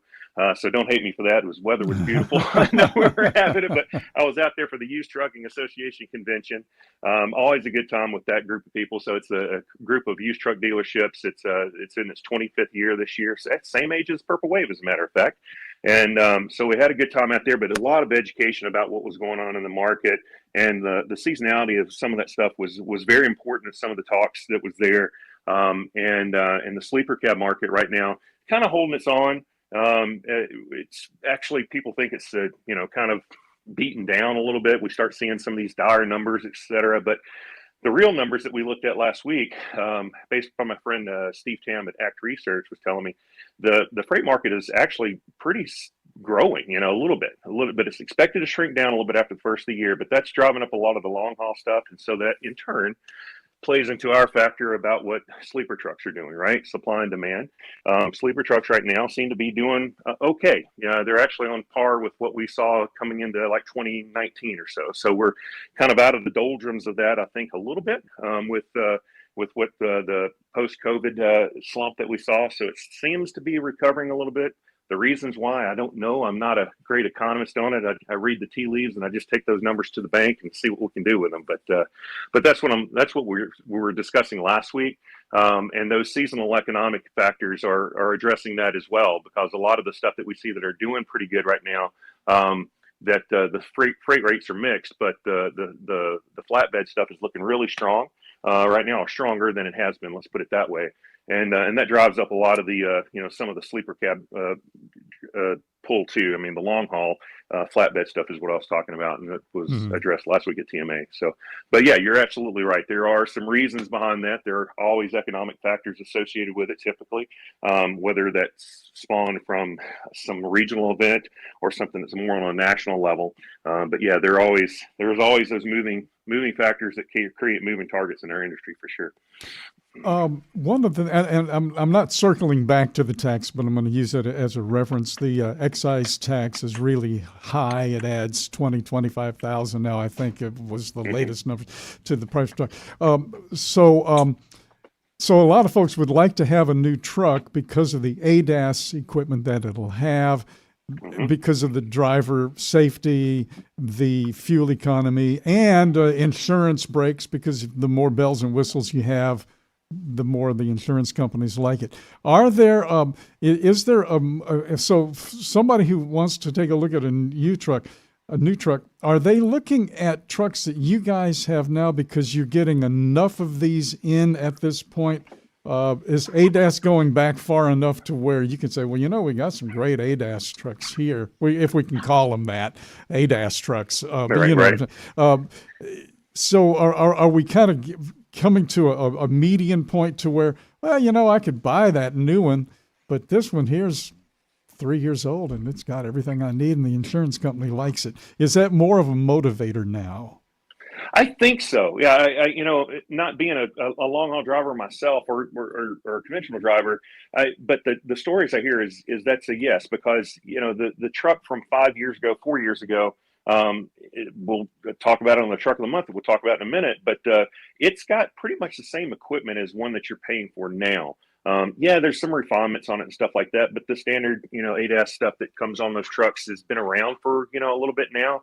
It seems to be pretty standardized across the trucks and at least the options that are inside of it. So there's a very good chance if you're looking at trucks that are, say, 2018 or newer in the used market, they're going to be properly equipped for that and be compliant for everything that's out there right now. But again, take a look close at it when you're making that purchase decision. One of the reasons why we do such a detailed job in our data capture or listings page when you're looking at the stuff on Purple Wave is so that the driver and the prospective buyer will understand exactly how that truck is equipped. And the other great thing about that too, if you can't make heads or tails of it, or you got an extra question or something like that, there's better than 9 out of 10 times you're able to contact that buyer or the seller directly through Purple Wave. That's something that's pretty unique to us that's in the industry. Mm-hmm. So we like that transparency for people to completely understand the equipment that they're looking at, not just from our seat, but actually the previous owner's seat as well. And so if you have questions about what ADAS is on there and how it's been used or why did they spec it and stuff like that, that opportunity exists there through purplewave.com to reach out to that individual owner who is selling his asset through Purple Wave and have that discussion. So, but to answer your question, yeah, Dave, I believe so. I think that is a driver now. The prices of trucks, good Lord, man. I mean, they're the price of most houses in the southwestern part of Virginia where I live. And so that if you can kind of beat that dealer price by getting something, maybe it's got a little couple of 3 or 4 years onto it, 3 or 4, 5, 600,000 miles. It's got good maintenance history and stuff like that. I think you're in a better spot, and you're still compliant with everything that's out there necessary for DOT as well as your ADAS technology that's on these trucks. Yeah. You've got a truck suitable. Puts you in a better standard today, but that standard will remain for several more years. So that truck will be prime for a while. Yeah, the service life on these trucks are great. I mean, the body and the transmission drivetrains, they've improved those to where those are, trucks are about 1 million miles now. I mean, that's kind of, or a little bit better, just depends on what the truck. But the technology behind them, yeah, it's for the technology on a truck that's 2 or 3, 4, 5 years old right now. That even to a 5 to 7 year old truck, it's going to hold. It's going to be there for, it's not going to dramatically change over the next 3 to 5 years, which would probably be about the ceiling of the service life of that particular truck. One of the things I know you like to cover, all the bases, so to speak, and diesel prices, interest rates, and then overall freight demand, obviously, are economic factors that you need to check off all the time. Do diesel prices really affect the sale of commercial motor vehicles, though? I mean, it is what it is, right? It is. It depends on the fleet and then the person if they're owner operators. I've had these types of discussions with some of the larger fleets, and some of the extreme larger fleets, the top 10 carrier type fleets. And yeah, when their procurement officers talking about stuff like that, that difference between a 7.3 mile per gallon and an 8.1 mile per gallon or 6.2 mile per gallon. Multiply that out by one truck over a year, then multiply that out by the 4,000 trucks they've got in the fleet. That's a huge driver, huge driver for them. But on the individual level, not so much. I mean, that's a difference in a $1,500 or $1,000 a year in fuel, or maybe $2,000 or $3,000 may not be that big of a trade-off for the driver who's an owner operator, a smaller fleet or something like that. It may be more about the particular type of equipment or its application, or he's got to have that higher horsepower engine because of he's in Colorado and he's pulling mountains, or he's got heavy loads he's pulling, like heavy wet silage and stuff like that out of the south and making it to the feed grains and stuff like that. But those types of applications requiring those higher horsepower, yeah, it's going to be more focused on the equipment and its performance on what it can actually do versus that miles per gallon, so to speak. But again, opinions vary, that's for sure. So I'm sure there's drivers listening right now saying, well, Don, not quite. So, but those are the true experts. But certainly, yeah, we look at that, and that's something we're looking at Purple Wave too, to kind of maybe add additional information to some of our listings that can capture that, because that information actually, if people know it or not, can be obtained through the ECM read on the truck itself. So that's something that we're looking to kind of change the industry up a little bit to better inform a buyer about the performance of that truck, or the expected performance of that truck when they do purchase it. So that's something that we're looking into, and hopefully we'll probably have something carrying something like that and some expanded information on our trucks, which is already very, very detailed on purplewave.com, by the way. But just expand it a little bit more, so that driver can kind of play in that same league and make those kind of same decisions based upon good information that some of the larger carriers are using.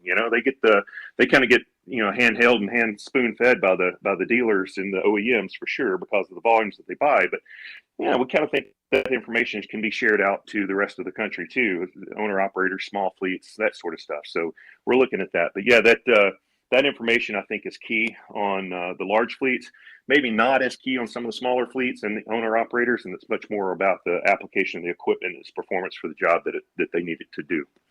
Yeah, more of a one truck at a time kind of a thing, especially with the smaller, and especially the one truck owner operator. And that's who I was thinking of when I said, well, do diesel prices, because you have to factor in, well, yeah, this truck is not going to get the fuel economy I need, but that truck doesn't have the power I need. So where's the middle ground? Yeah, so a lot of decisions. But listening to you talk right here this morning, anybody listening that is in the market for a truck will know one thing, that if they called Don Nash and said, hey, Don, I heard you the other day with Nemo, and I didn't agree with something you said, he's going to have a great conversation on his hands. Yeah. You know what I'm saying? I'd love that conversation. Yeah, for sure. yeah. So I think if you're looking for a truck and you want to try the auction, if you're an auction buyer, then you know the drill.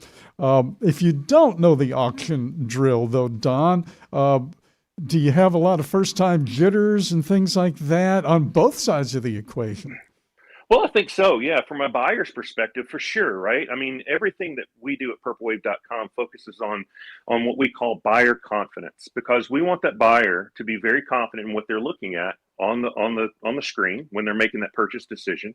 And so that comes with as much information as we can possibly capture about that to convey that over to the buyer. So they're absolutely confident. And that's also what prompts us to be able to engage that buyer to the seller itself directly, should the seller choose that. And about, like I said, 9 times out of 10, our sellers do want that.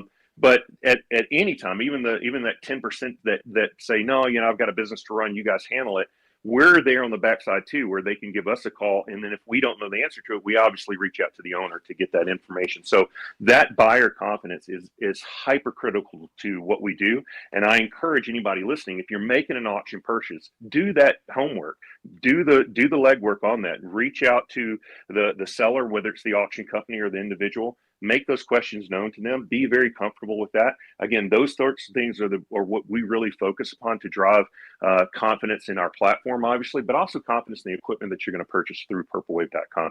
We're transparent and truthful to a fault, and we really want that. We're not trying to say, here it is as is where is. It's the law of the auction world, but we try to mitigate that as much as we can simply by making all that information available and then being available to the people themselves, the buyers, so they look at it. On the seller side, absolutely, because we sell everything unreserved. That no reserve option means it's going to sell to the highest bidder the day of. So that can give someone, well, could it sell for $1? Well, I guess in theory it could, but it doesn't. Because it would be great, wouldn't it? But buying one of these new trucks for $1. But that's not the way it works. We have a tremendous buyer pool, and in the hundreds of thousands of registered users and tens of thousands that look at these trucks every single day. Those are metrics we actually watch very, very closely. Buying on or selling online through the platform of purplewave.com, it takes a lot of that worry and guesswork out of it, because we are constantly engaged with our buyers. Like I was just saying, buyers are our top priority. We want them very confident in what we do and what they're looking at. And so that translates back across to the seller as well.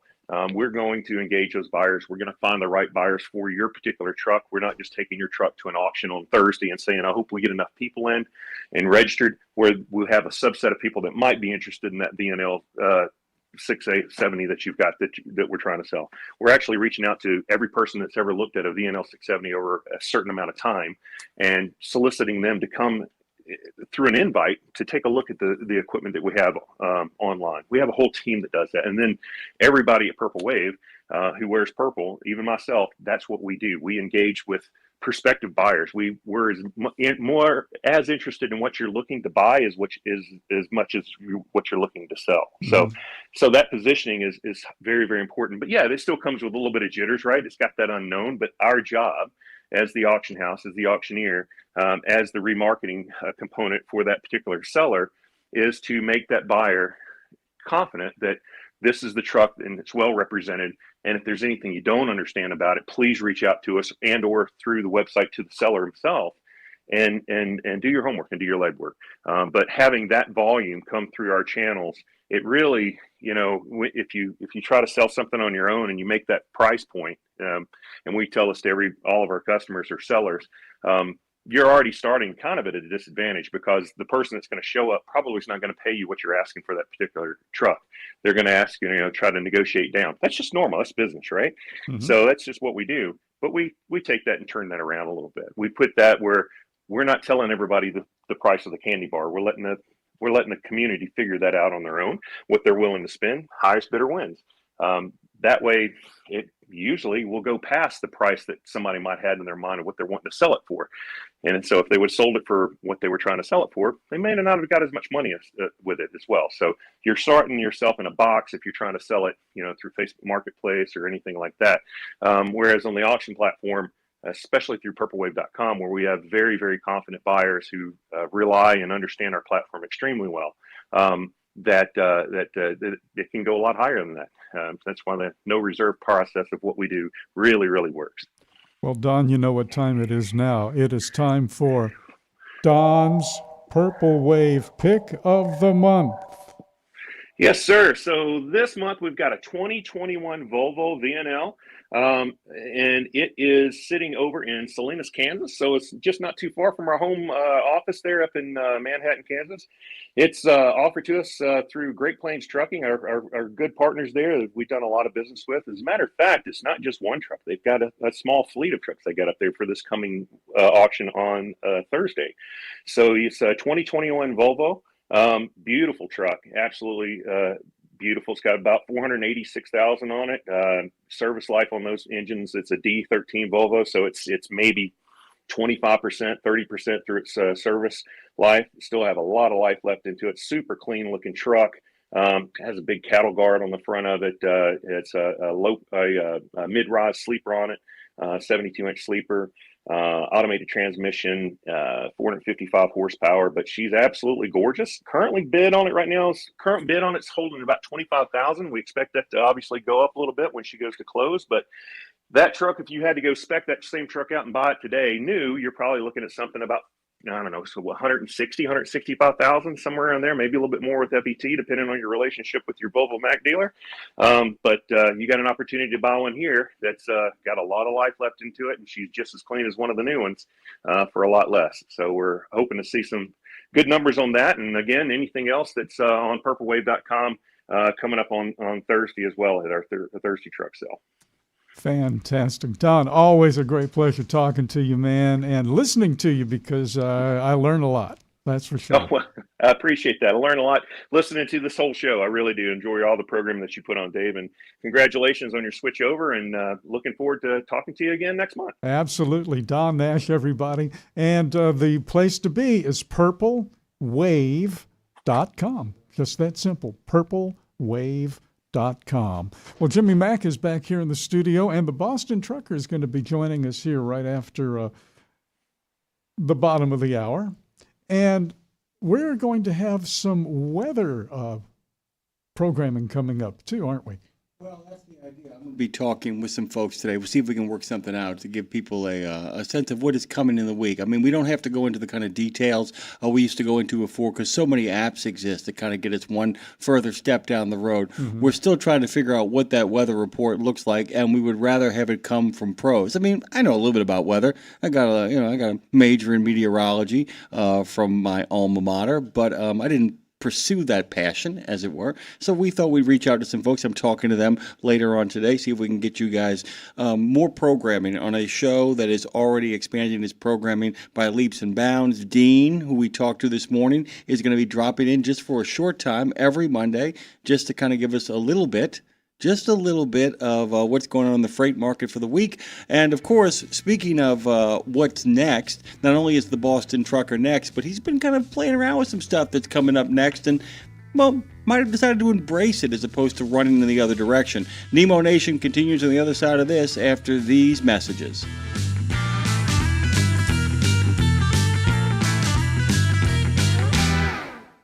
You know Castrol for passenger car oil and racing, but did you know that they're in the heavy-duty over-the-road market? Well, Castrol's CRB Multi 15W40 and Vecton Long Drain 10W30 are now available at TA Truck Service Centers nationwide. This is the partnership in preventive maintenance. TA Truck Service and Castrol, offering you premium products and performance at great price points every day. Castrol, performance for the long haul, guaranteed.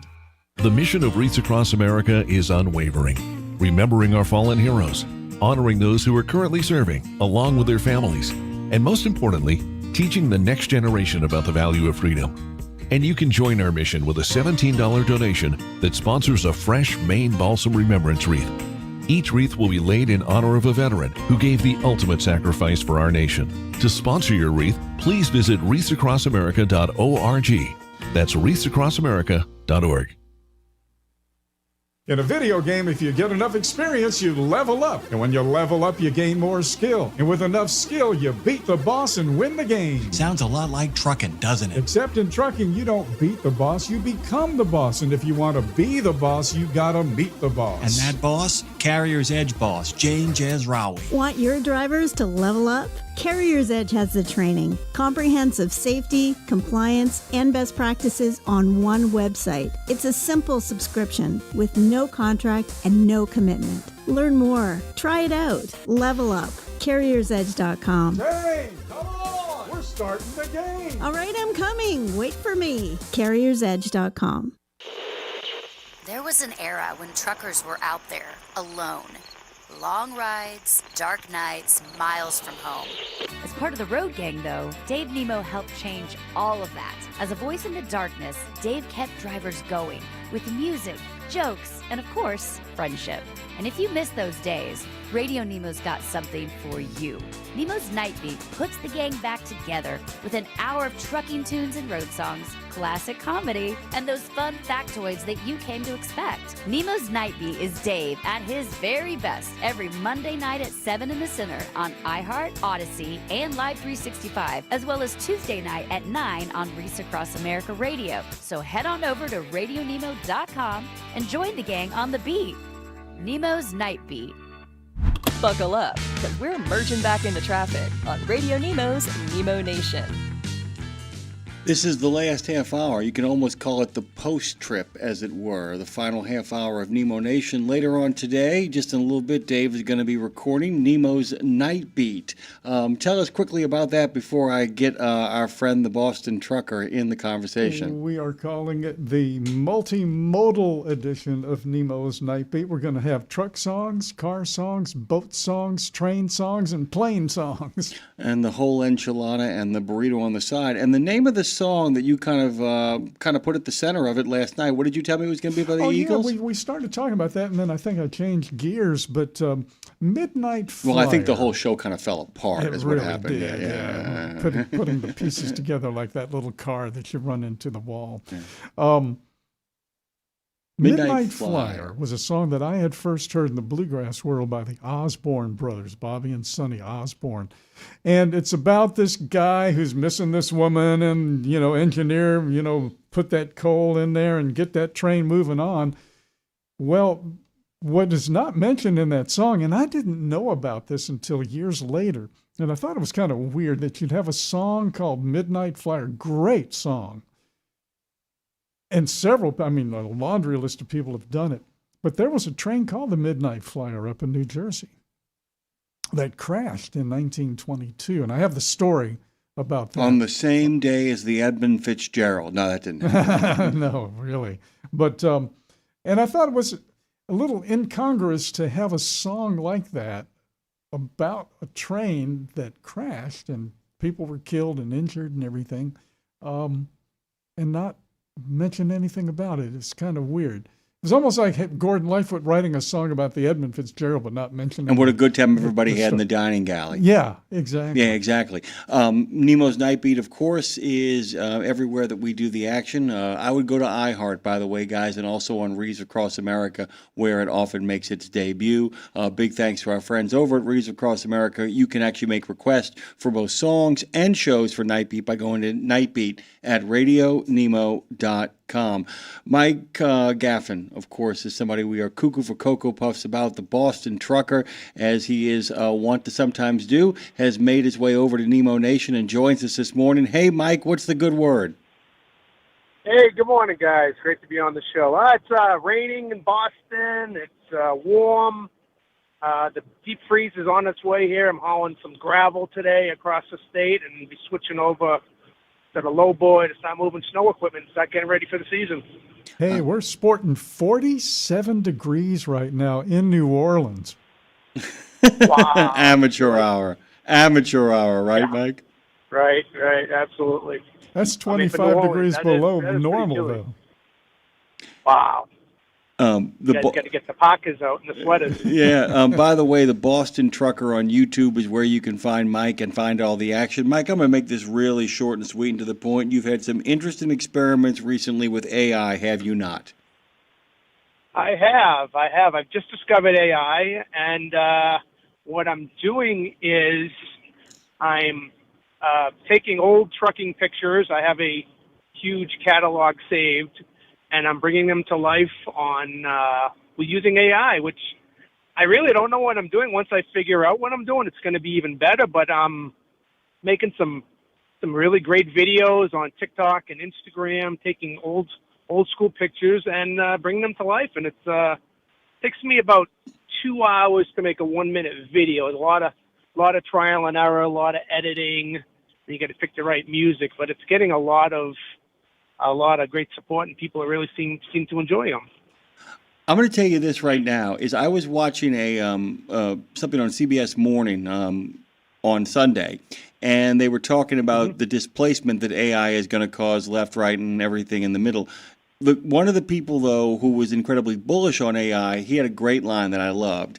He said, AI isn't going to take your job. Some guy or some gal that uses AI is going to take your job.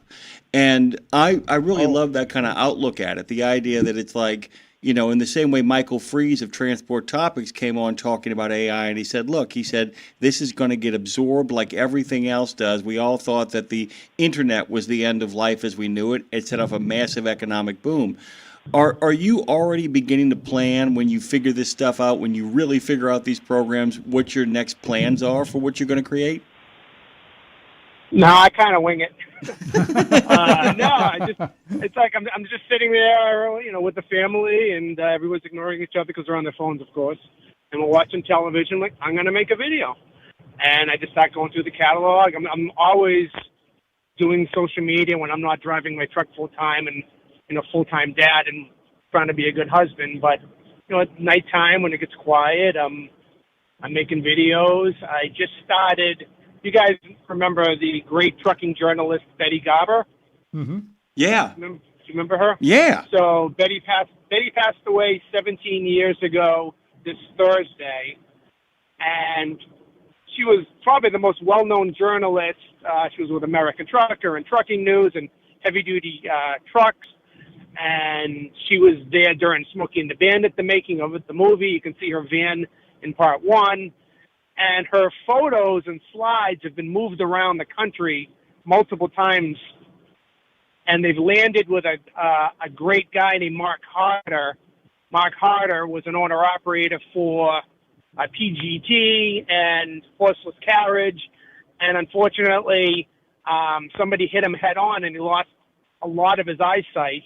He can't drive anymore, but Mark has the Betty Garber slides, and he's been painstakingly scanning each one at a time and finding wonderful surprises. And with my help, we've created an Instagram page called @BettyGarberPhotos, where we're uploading the lost photos of Eddie Garber right now as we speak. We've already put up about 30 photos, and I'm doing that every day on top of running the Boston Trucker YouTube channel empire.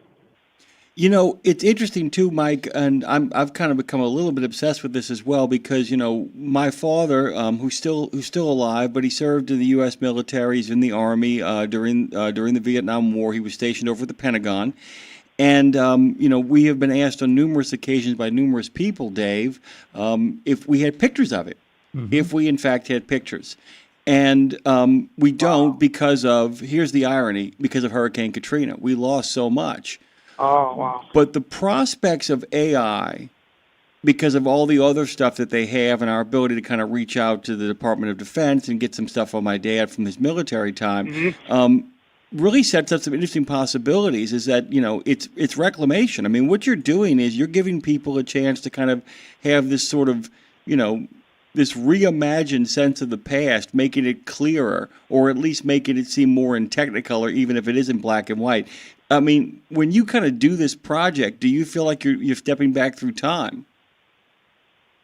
100%. It's funny you said that. So I started doing this a couple weeks ago with the AI, and I started by doing the cover girls of Overdrive magazine in the 70s and 80s, where the girls were sitting in a truck looking sexy or posing or doing whatever they were doing, and I first brought them to life, and they jump right off the page. But then as I've been doing this, some of my trucker friends who really love what I'm doing but haven't figured out how to do it yet have been sending me pictures in private. Hey, can you bring this one to life? Can you bring that one to life? A guy sent me 3 pictures of his grandfather in Germany during World War II, his grandfather who he never met, and said, hey, can you bring these pictures to life for me? And I was happily able to do it well with these three pictures. So yeah, definitely, it's cool, but it's creepy, but I think it's really taking a life of its own on, and I think it's amazing. Well, that's the big thing, by the way. I'm talking to Dave here as well, too. I think the big fight now with AI is to get it, there's a thing, I know you've heard the term, the uncanny valley. Have you heard that expression? Mm-hmm. Okay. I don't know what that means. The uncanny valley, it's really cool, actually. For those people who don't know, it's a term in regards to the replication of something real. That the closer you get to getting it right, the weirder it looks. That every inch you get closer, it's kind of like those stop motion animation things when they would take people and then put animation on top of them. The closer you get to making it look like the thing itself, until you get there, it gets weirder and weirder because they're just little tiny things that are off. And I really think the next big thing is going to be making that final step when they push across, when we can't tell. When we honestly can't tell, when they're able to kind of go in there and reconstruct things in a way that fill in pieces of what is already there as opposed to creating from scratch, which is what you're in the midst of doing, right? No, you're 100% right. And, sometimes I'm taking old pictures and I don't know sometimes when AI has changed the person's face, and I don't want those people to feel insulted that their loved ones don't look the same. So I'm really trying to be really careful about that because I want people to get a great experience from my videos. Yeah, and that's really the game. I don't know if people saw it, but there was a movie called Rogue One where they had an actor play Peter Cushing's character from Star Wars, but then they went back in with CGI and kind of let the computers kind of figure it out, and it comes really close, and that's the problem. It comes really close, and you're kind of like, ooh, something's a little bit off here. Okay, what are you seeing out there right now? I mean, I know you're doing your job and you play around with AI, but what's been going on in the last couple of weeks on the job? What's happening? We're hauling material, last-minute construction jobs. The cities are digging the roads. The contractors are getting the gas lines and the water mains all squared away for the winter. So we're hauling that material out and recycling it, and just doing a 6-day gig over here, trucking, and it's a nice gig. I'm usually home by 4 o'clock, picking up the kids and doing the dad thing, and meanwhile doing trucking shows in between and interviewing old school truckers to record that history. And I've had a lot of great interviews with some great New England trucking owners that started from scratch, and that's what I'm up to. The AI stuff you've done, Mike is amazing. It's absolutely amazing. Thank you. It's you can't tell that it's not a movie, you know. Yeah. It's just And that's Dave. And I don't even know what I'm doing yet, Dave. So I know that's what I'm really saying. winging it. Yeah, that's it. So it's going to get crazy. better. Crazy. Yeah. Yeah. But I get excited. I get excited about it. I really like to see the final product. Gets me really excited. That's the kind of stuff I make videos that I want to watch, and hopefully other people want to see them too. You know, it reminds me of 1988 when a major executive in a trucking company told me, no truck driver's going to give up his lunch box for a portable computer. Yeah, and they end up doing just that. Hey, Mike, of all the stuff that you've kind of recreated, is there anything that you're really proud of, where you're kind of like, man, that's kind of where I want to head with this stuff? I just did one for Montfort beef trucks, and I thought that and got like 150,000 views in a day, and I thought that was just cool. And well, I like to do that with some other of the companies that are long gone now, and just all of it I'm proud of. I'm happy with the response, and just going to keep it going. All right, Mike, I have a job for you before we get you out of here. It's a job, and it's meant, and it's aimed at Dave. I want you to tell Dave that playing around with all this stuff and making videos and doing all this stuff, that once you really start doing it, gets addictive, doesn't it? Dave, it's a total time suck. Stay away from it. You're not helping me. He actually can make a living off of this, by the way. We can actually... That's true. Well, yeah, when you figure that out, Dave, let me know how to do that. Mike Gaffin has joined us this morning, as he is wont to sometimes do. The Boston Trucker can be found on the Tube of You. There's a lot of great content, some of it in the uncanny valley, but a lot of it fantastic. And the live stuff that he does is informative, to the point, and more importantly, as far as I'm concerned, not just a litany of complaints, but a really kind of fun view of what the world of trucking is like in his corner of the world. Thank you, Mike. We always love having you on. Thank you, Jimmy. Thank you, Dave. It's been a pleasure. Thank Happy Veterans Day to everybody out there. Not Happy Veterans. Thank you, veterans, for your service. Yes. Appreciate it. Well Appreciate done. all you guys. And today's the Marine's All right, birthday. guys. Today's the Marine's birthday. Yes, Thank sir. you very 250 much. years. Thank you so much, Mike Gaffin.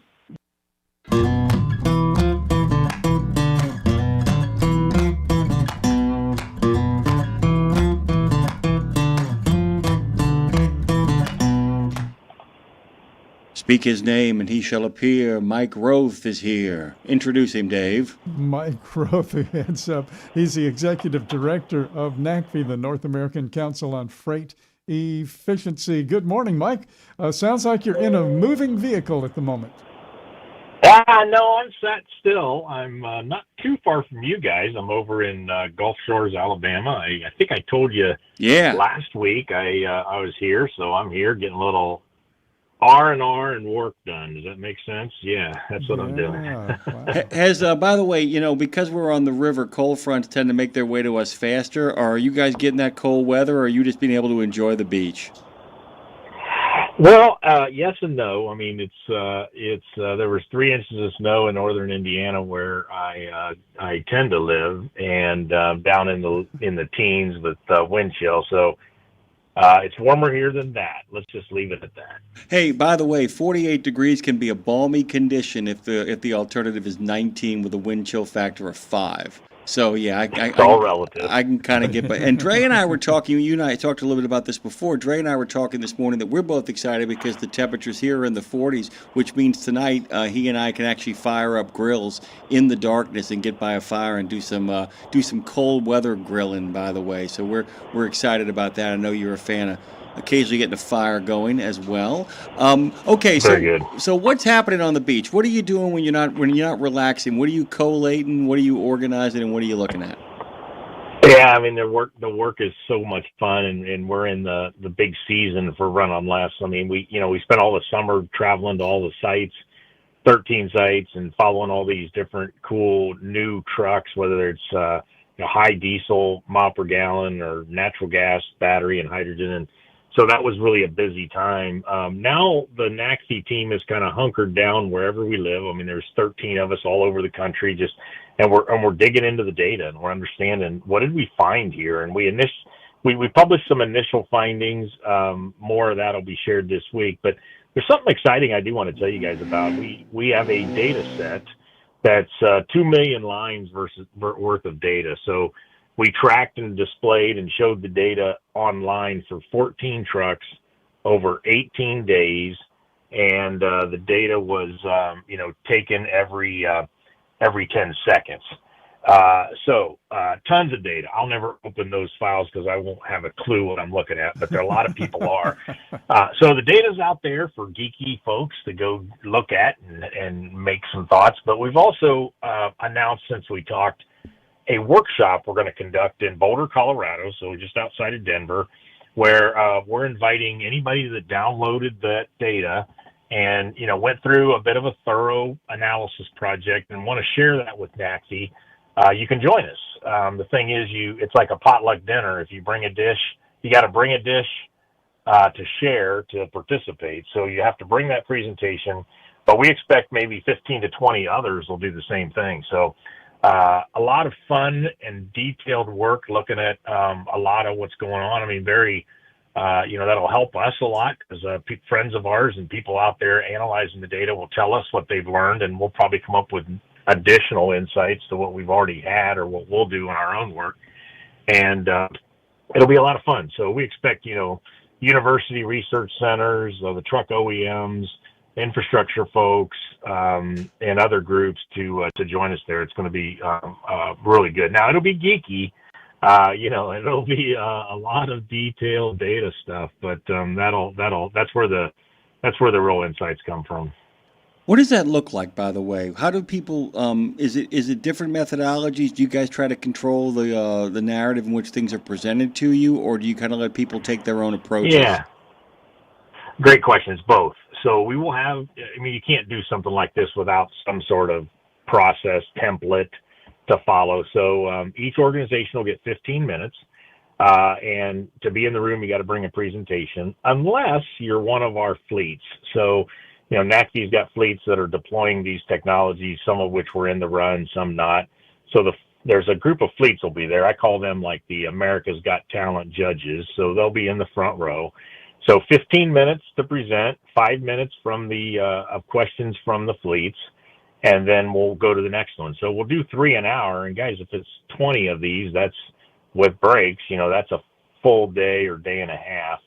But we'll also have networking time and just other sort of quiet time or time where, the fleets or the different presenters, the different organizations can speak amongst themselves and say, hey, I saw you presented this. I don't understand it. And so there'll be plenty of time for that with the people that are there. This potluck analogy, when I first came up with it, I was like, it's kind of corny, but it really fits what we're trying to do because we also want a diversity of presentations. We don't want them all to be on battery. We want some of everything. So we'll work with the people wanting to come. We'll work with them over the next few months to have a mixed table, so not everybody brings a baked beans. You know what I'm saying? Yeah, I mean the basic idea is to prevent everybody from trying to one up everybody, because it's really about just making sure that whatever method you need to kind of communicate the data the most effectively through your interpretive lens is done. But at the same time, there's no first prize for the county fair here. This isn't the science project, and that's the danger of a setup like this, right? That it does turn into the science project as opposed to just a really kind of lively discussion about what the data is telling different shareholders and stakeholders. Go ahead. Yeah, there'll be highly biased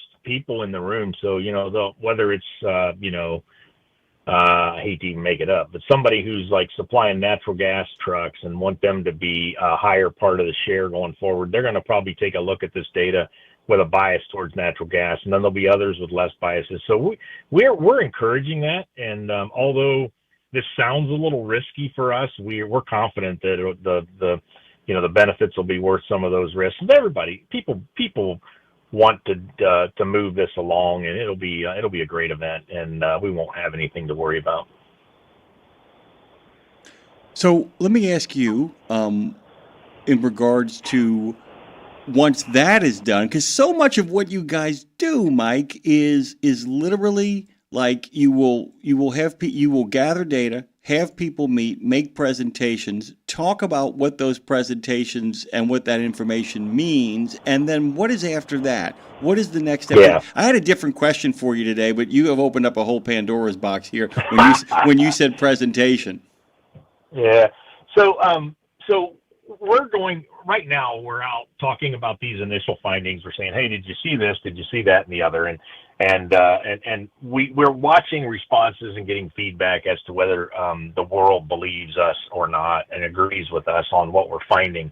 And again, of course, there's these biases that are a good thing, but do come into those discussions. But we're also poring over the data. So we've got geeks at NACFE, we've got geeks at RMI, our friends, and we're working on this as well. So we're planning to have all this intake, do this workshop in February, and then March, May, and June, we're planning on putting out some pretty detailed reports that when we'll go back on the road and talk about.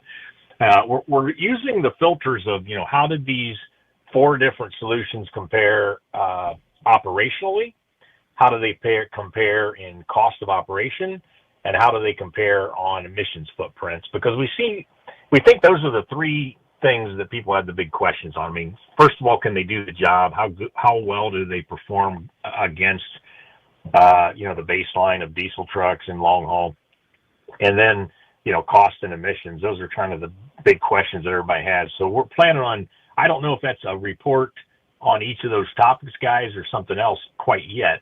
But, that'll be a big part. And we'll use the trucking events, the trucking shows, TMC, MATS, ACT Expo, the like, to really engage with the audience out there as to what we are finding and what we concluded out of that data workshop to wrap this thing up out in June, July. The work you guys are doing cannot be understated. I mean, this is so important. I mean, it's critically important, vitally important. I know I'm not, shining you on here, Mike. I don't need to do that. But I don't know if enough people in this industry understand exactly what you guys are providing here and what you will provide in terms of you want to know what kind of fuel to use? Here's your answer. Here, what do you do? You find out what they do and what they need, and you got an answer. You'll have an answer for them. And it's not, I get asked all the time.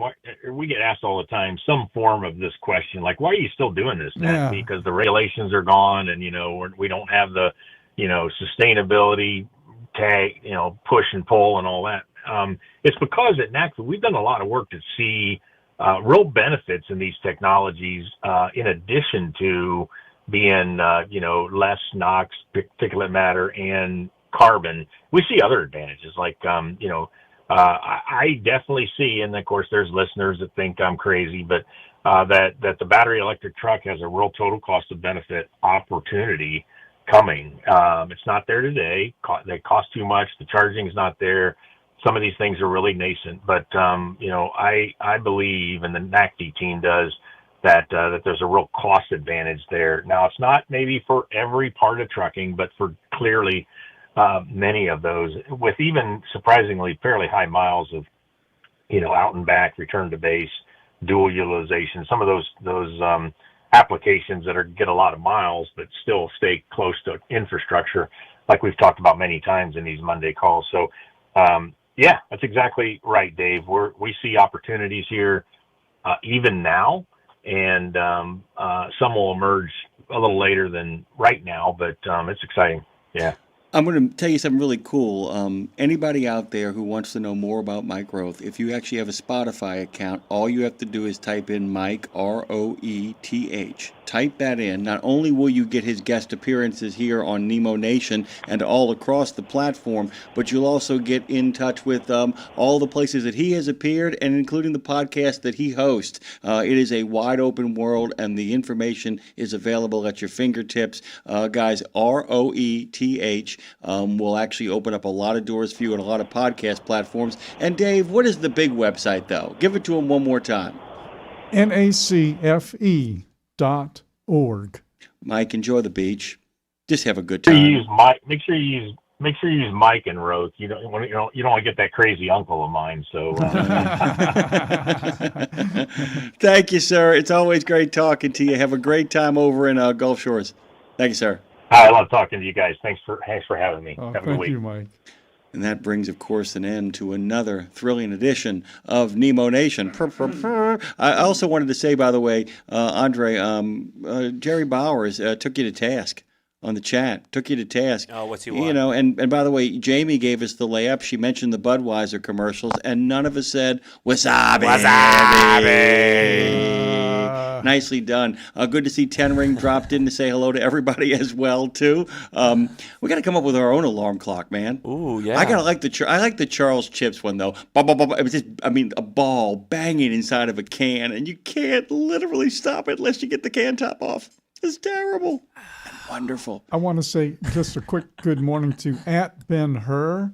I see your message on YouTube there. Thank you very much. And we're trying to get back to the way the old road gang days felt, even though it's sunny outside and the moon's not shining. We're doing it. Hey, I got to tell you, by the way, if anybody out there wants to give us a late night slot and pay us a whole lot of money to do that, Dre and I will certainly make room for that in our hearts, by the way. Hey, I got the perfect idea Whole for lot the of alarm. money, though. Whole lot of money. Go ahead, Dre. Just you reciting American Trucker.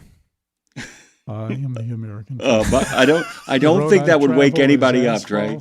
I don't think that would. Oh, it might give them cosmic horror dreams. I don't know if it's.